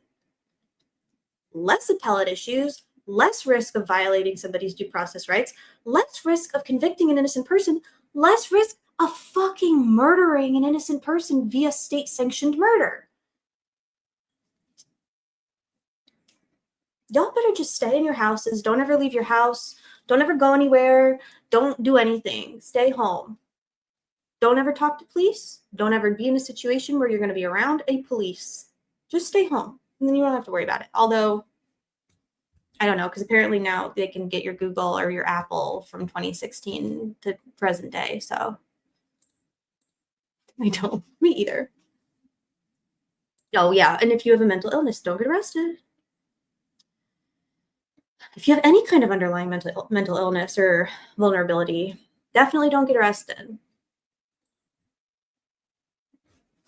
April, I love this question. There are nights where I just wake up and I'm just like, what the actual fuck did we just watch unfold in the state of Indiana, in the United States, in 2024? It's so scary. So as a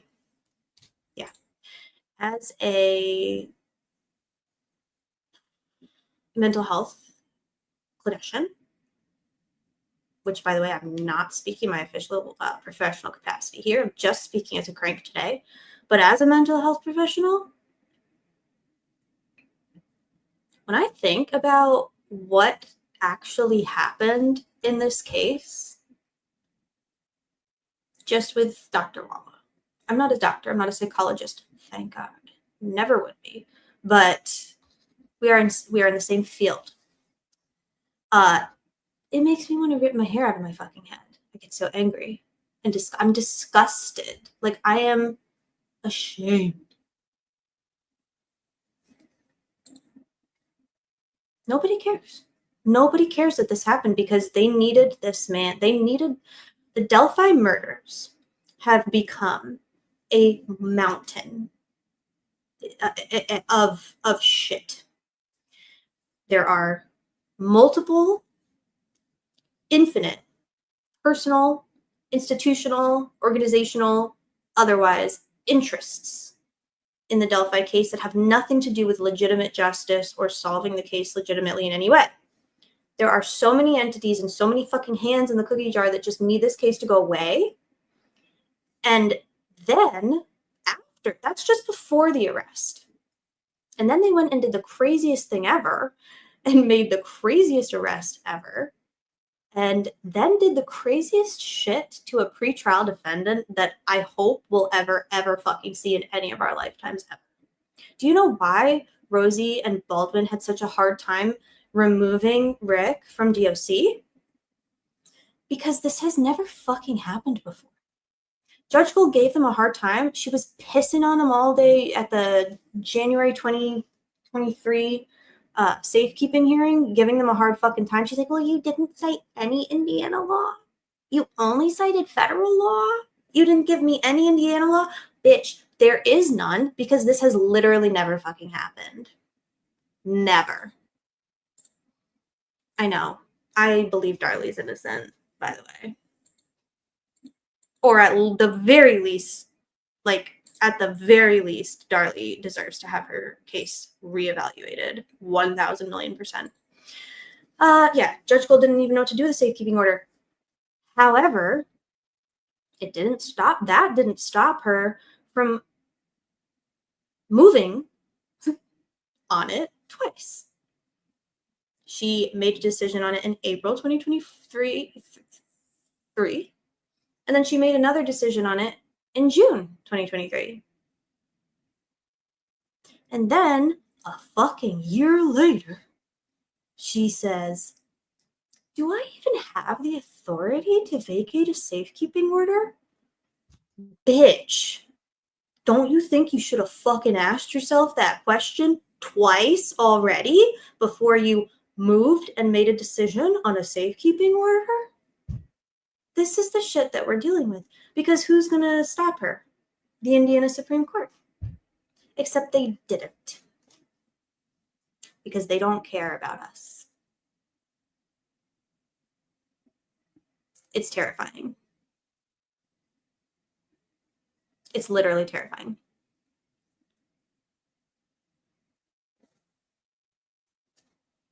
Yeah, it's literal torture.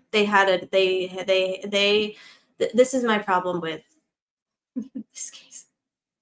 I don't even know, I don't even know where to start. It's so fucking terrifying to me.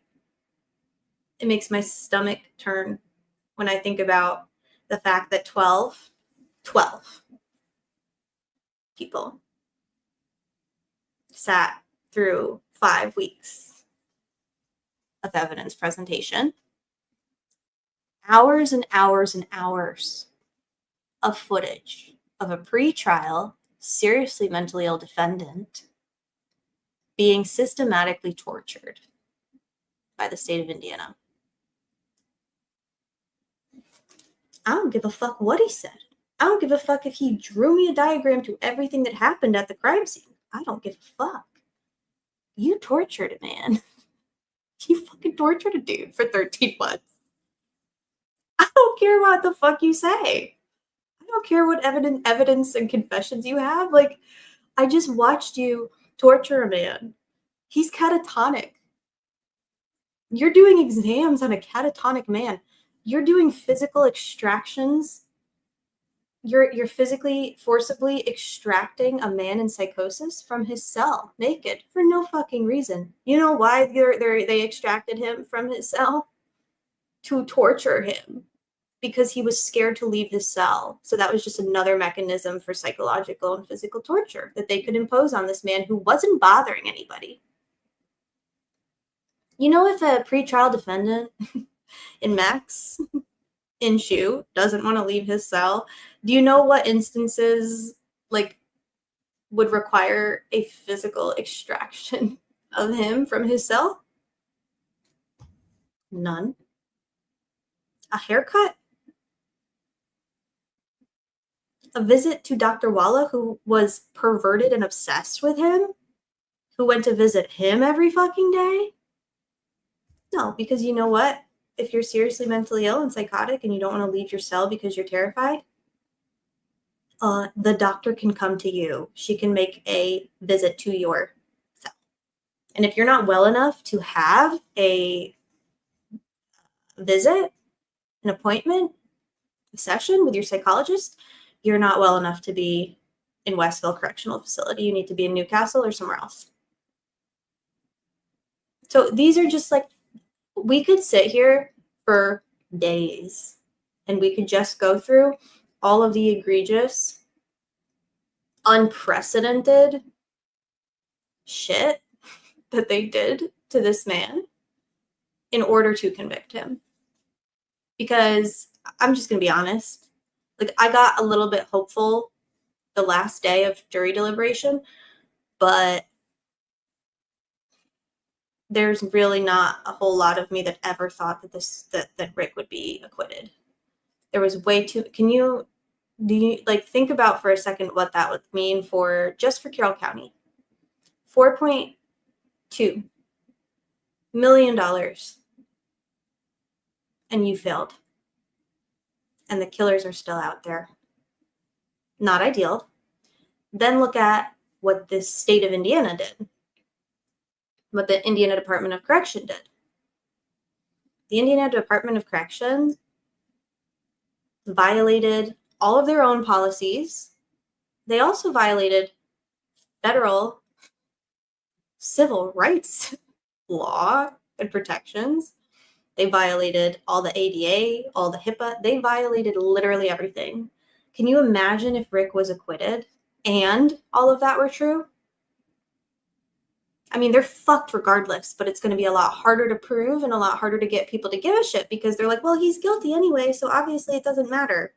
If he were acquitted and he were legally innocent, there'd be a lot more scrutiny a lot quicker on IDOC. By the way, IDOC equals Superintendent Doug Carter, because in Indiana, the superintendent of the state police, there are certain lateral overlapping relationships, okay, that occur. I know that there is a DOC commissioner, but the superintendent is not an island. He is still on the hook for a lot of shit. I'm trying not to ignore the chat. It doesn't happen in New York either, Judy.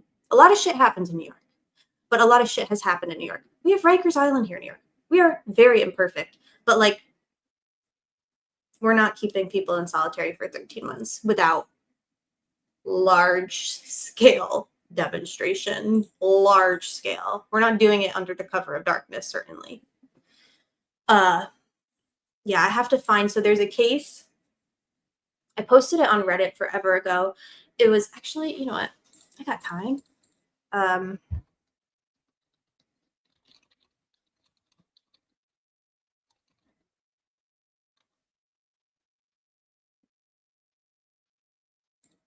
Okay, this is it. This is called the Kaufman Report. I'm not going to read it, but I am going to share it. But there's a part, and this is how I learned about the superintendents of the state police relationship with the DOC in Indiana. I'm just going to paste it here. It's really interesting. It's really, really disturbing, by the way.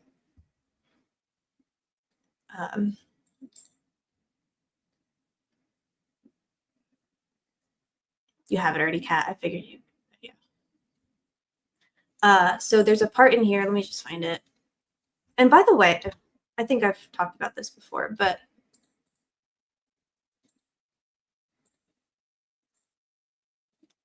I don't know if I.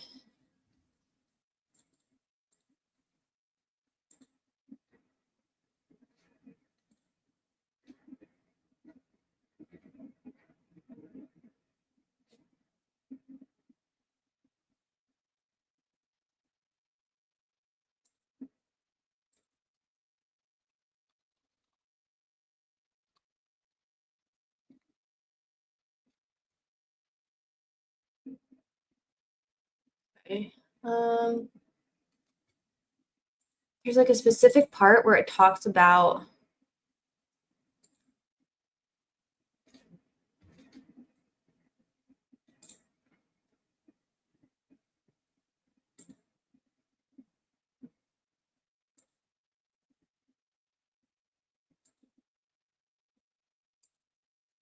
okay, I'm not going to go through 77 different. I'll find it later. Anyway, regardless, Doug Carter's not. Doug Carter has a part to play in this. I think we can all agree on that. But yeah, that entire report is about white supremacy, violent extremist gangs, particularly like Ask Drew, other versions of Asatru and Odinism that it predated what current Odinism is today. But it's literally all about white supremacy and the KKK within the Indiana prison system. Anyway, definitely read it. It sucks. It's awful.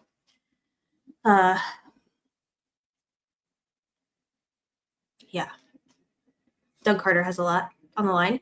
By the way, DOC, Attorney General, why do you think we saw so many fucking appearances filed on behalf of the Indiana Department of Correction? Why did the Attorney General get involved and help bail out Gull? Why did the Attorney General, sua sponte, move Rick from Westville to Wabash in the middle of the night? This is why this case will never be solved as long as it remains under the control of Indiana. There's too much to lose. There's too many heads will roll.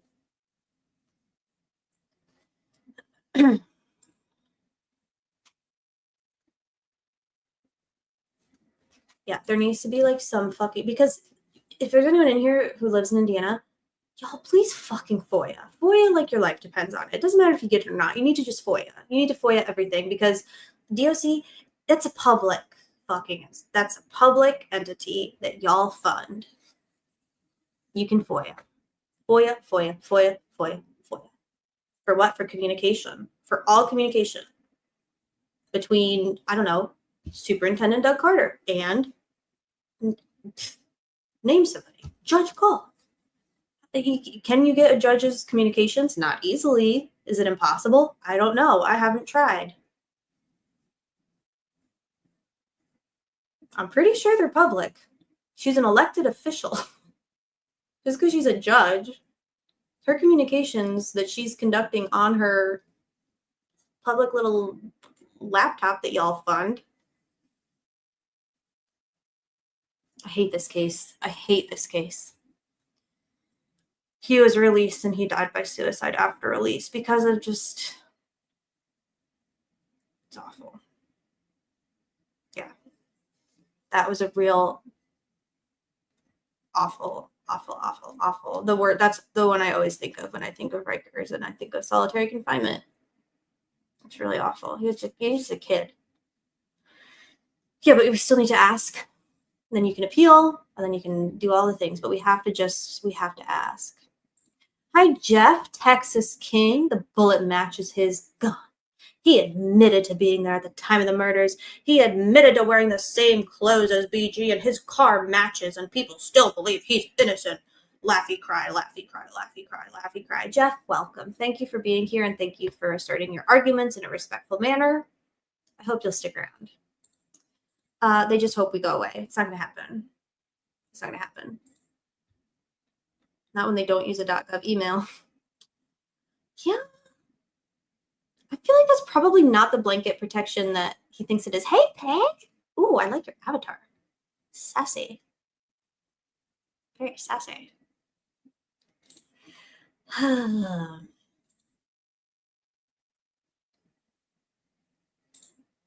need to make one. I need to make one, Jeff. Jeff, that's your one. That's your one. I think that you have it in you to be respectful. I think you can do it. I really believe that you can do it. That's your one. We're going to keep it moving, Jeff. FOIA strategizing. I mean, I'm not a FOIA. We need like Fiend. Where the fuck is Fiend? Where the fuck is Fiend? You can, Miku. I trust you. I trust the mods. I don't interfere with the mods. We have a separation of powers here. But he apologizes. Thank you, Jeff, for your apology. Where is Fiend? I don't know. We definitely need to summon him. Doug Carter knows the truth and has about the Flora fire and Delphi. Why is he feeding us the same old bullshit with his words? I don't know. He's the worst. He's the worst. Doug Carter is like a whole different level sphere of evil, especially after what he pulled tonight.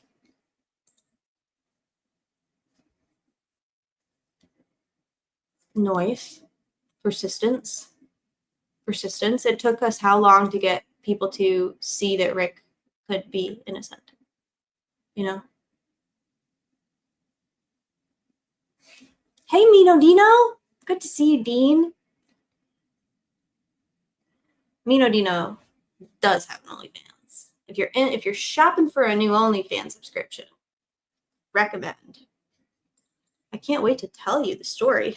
There is no story. The story is that they want us to believe that the Rick Allen tip fell from the sky into Kathy Shank's desk drawer while they were moving. Jeff, if you're actually asking, I'm happy to discuss. I don't believe it's Richard Allen in the video for a lot of reasons. The most important reason is that video, as the state's own experts admit, is heavily interpolated. Do you know what interpolated means? It does just look like him and every other man in Indiana. I could probably pull up 4 different men right now and put them side by side by that video. And there's a bridge guy. You swing a dick, you hit a bridge guy in Indiana. So no, that video does nothing to convince me. It was also heavily manipulated and altered. It's not enough. If it were you on trial, I would demand the same thing. I would demand better. I would demand more. Yeah, I'm not convinced at all. If you are in Indiana, you statistically look like Bridge Guy. If you are an Indiana man, you know whose gun can't be excluded? Weber. That's true. They said that in court. Hi, Bree. It looks like everyone. It does. It looks like me if I put on a hat and baggy jeans and a jacket and put my head down. Hi, DB. You're supposed to be in bed. Sleep. In dreamland. I need more than a picture of a guy. Hi, Dream Suburb. I would let Rick and Kathy live with my family, but how the Delphi sleeps at night now that they got their monster? I don't know. So, Jeff, another thing, that was the story that we heard for months and months and months and months. Lo and behold, when the videos of the interrogations of Rick Allen, the actual interrogations where he would have made these claims were played for the jury and for the public, he never said anything like that. He never said that he wore the same clothes as Bridge Guy. That was a lie. The state lied to you, Jeff. They pulled the wool over on you, Jeff. It's okay. A lot of people believed it because we should be able to believe cops. We should be able to believe prosecutors. We should be able. But admitted it just days after the murder. That didn't happen either, Jeff. Nope. Didn't happen. You know why it didn't happen? Because there's no record of it anywhere. So, you know what, Jeff? I heard that you said that you were there, dressed like Bridge Guy. Dan Doolin told me. He can't find it in his notes, but he told me, and I trust him because he's a DNR officer. Nobody saw Bridge Guy, except for Abby and Libby, in my opinion. You know how many people described Bridge Guy as he is in that video? 0.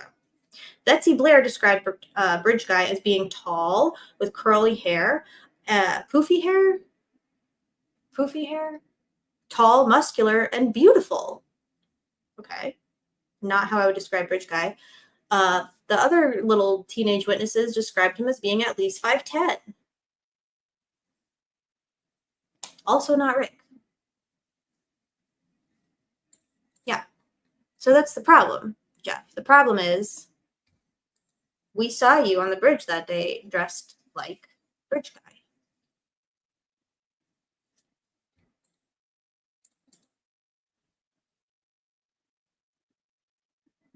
Okay, but you're Say more, Jeff. Say more.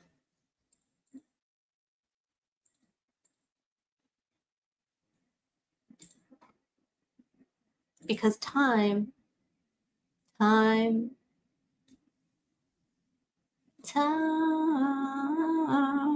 is on my side. Mr. Rick Allen. Time.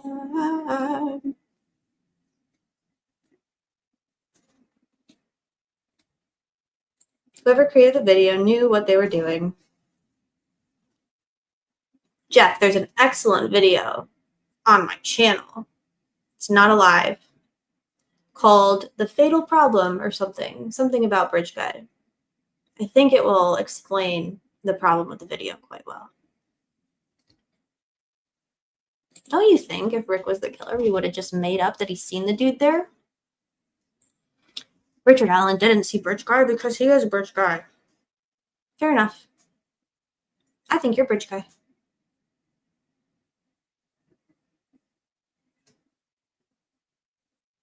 I definitely think you're Bridge Guy, Jeff. But I'm still going to give you the benefit of the doubt because we live in America where you have to be proven guilty beyond a reasonable doubt. And I have doubts. So I'm not going to arrest you tonight. I saved a pig the other day. I named it George. Doesn't fix the world, but fixes George's for. DV, I guess we can play their game. I take it. Oh my God. Time is real. I agree with that. Gray sweatpants. What did I miss? Hi, Mandy.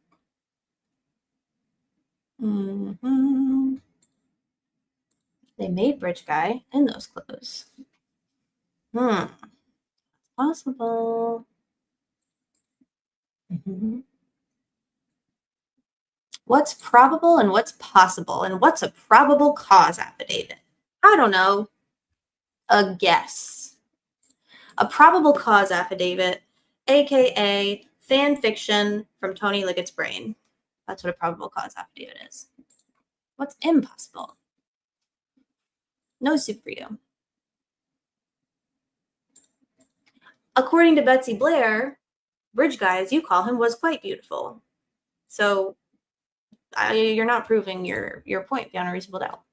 For a plain yellow pumpkin to become a golden carrot. I don't know why I just wanted to sing Cinderella the musical to you. Hearsay. Did I talk about needles and haystacks enough?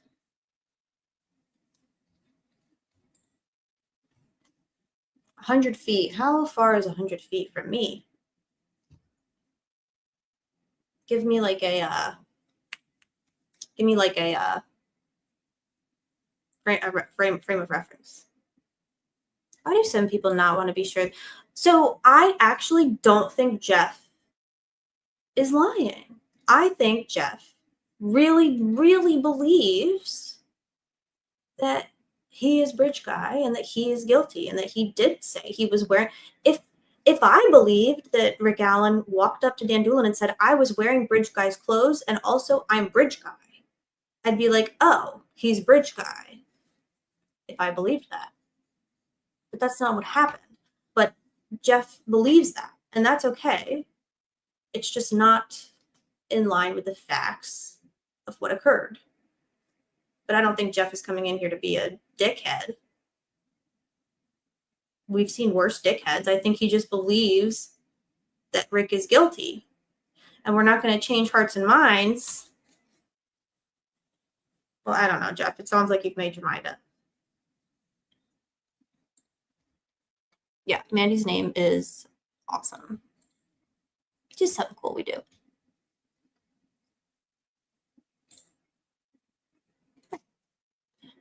There you go. I love that people don't get the killer would have told law enforcement there was another dude there. Yeah.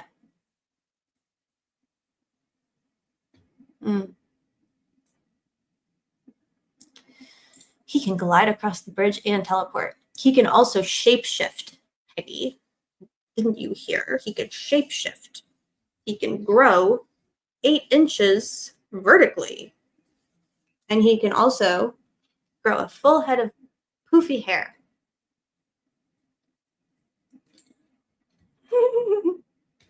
Ricky has such a feminine eye. Yeah, didn't oh, I forgot. We haven't talked about Sarah Carbo in a long time. If Rick says he did it at sentencing, will you believe him? No, I won't. Just like I didn't believe his confessions that he made while he was psychotic. Why, Jeff? Do you know something we don't? You mentioned you like gray hues. What have you heard? What have you heard, Jeff? What are they talking about over there on Gray Hughes' channel? Do you have some insider info? Is he going to say he did it at sentencing? Is that what we're in for? Is Judge Gold going to stream it? That'll be good. That'll be really fun. Let me guess. Judge Gold's going to stream it. And Rick Allen's going to make a spontaneous admission.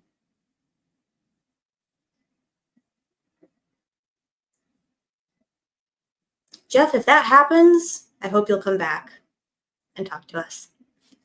No, you asked me that. I answered. Asked and answered, Jeff. Next? No, I won't believe him if he confesses at sentencing. Do you know why, Jeff? Because I need to see one fucking shred of evidence that Rick Allen committed these murders. One. Prove it. No, I don't believe in confessions, first of all. I think that they're lazy and I think they're stupid. Should I stop? Okay, I'll stop. Spontaneous admissions? Yeah, tell us what Gray Hughes said, Jeff. I want to know. What did Gray Hughes say? What did he say? Is Rick going to admit it? Is Rick going to admit it? Is he going to admit it at sentencing? Just like he admitted it in solitary confinement while psychotic, while being abused and tased and fucking starved and beat. What else? What else? What else? What else? What else is he going to do at sentencing? You know he's still in the custody of the state, right? So whatever they were doing to him for 13 months, you think they've stopped doing to him? You think that the state of Indiana is like, oh, we got our conviction. Whew, thank God. Now we can relax and we can just go back to, you know, whatever, and we don't have to worry about it anymore? No. Because they still have a lot to worry about, because there are infinite appellate issues headed their way. And a lot can happen before December 20th, 2024. You think they want Rick to be restored to wellness before sentencing? No, they would love a psychotic Rick Allen at sentencing. They're probably going to do everything they can to ensure that. So, Jeff, if Rick Allen confesses at sentencing,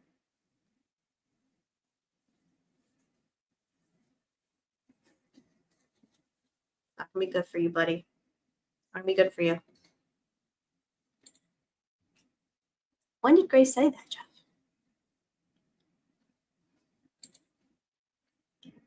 Peggy. I hope he wouldn't do that to protect his wife, but nothing they've said has been real.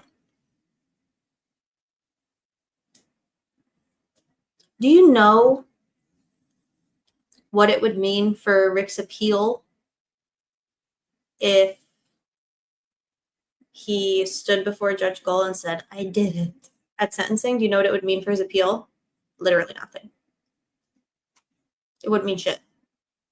So y'all can jerk off to visions of Rick confessing in front of Judge Gull at his sentencing. Doesn't fucking matter. His case is still getting overturned.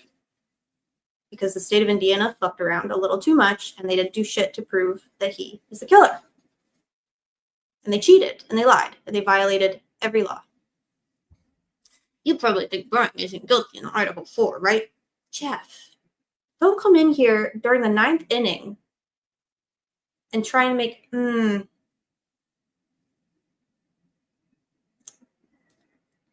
gonna have to hide you if you use another pet name, though. I'm just being real. No. If Rick can just survive long enough to make it to his appeal, he will survive long enough. He'll be fine. Where's Heather? There's Heather. Hi, Heather. I saw Heather earlier today.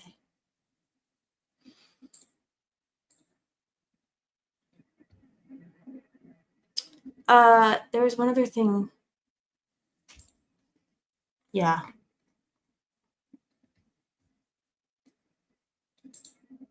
He's not psychotic, but we're going to give him 3 different types of Haldol administered to him.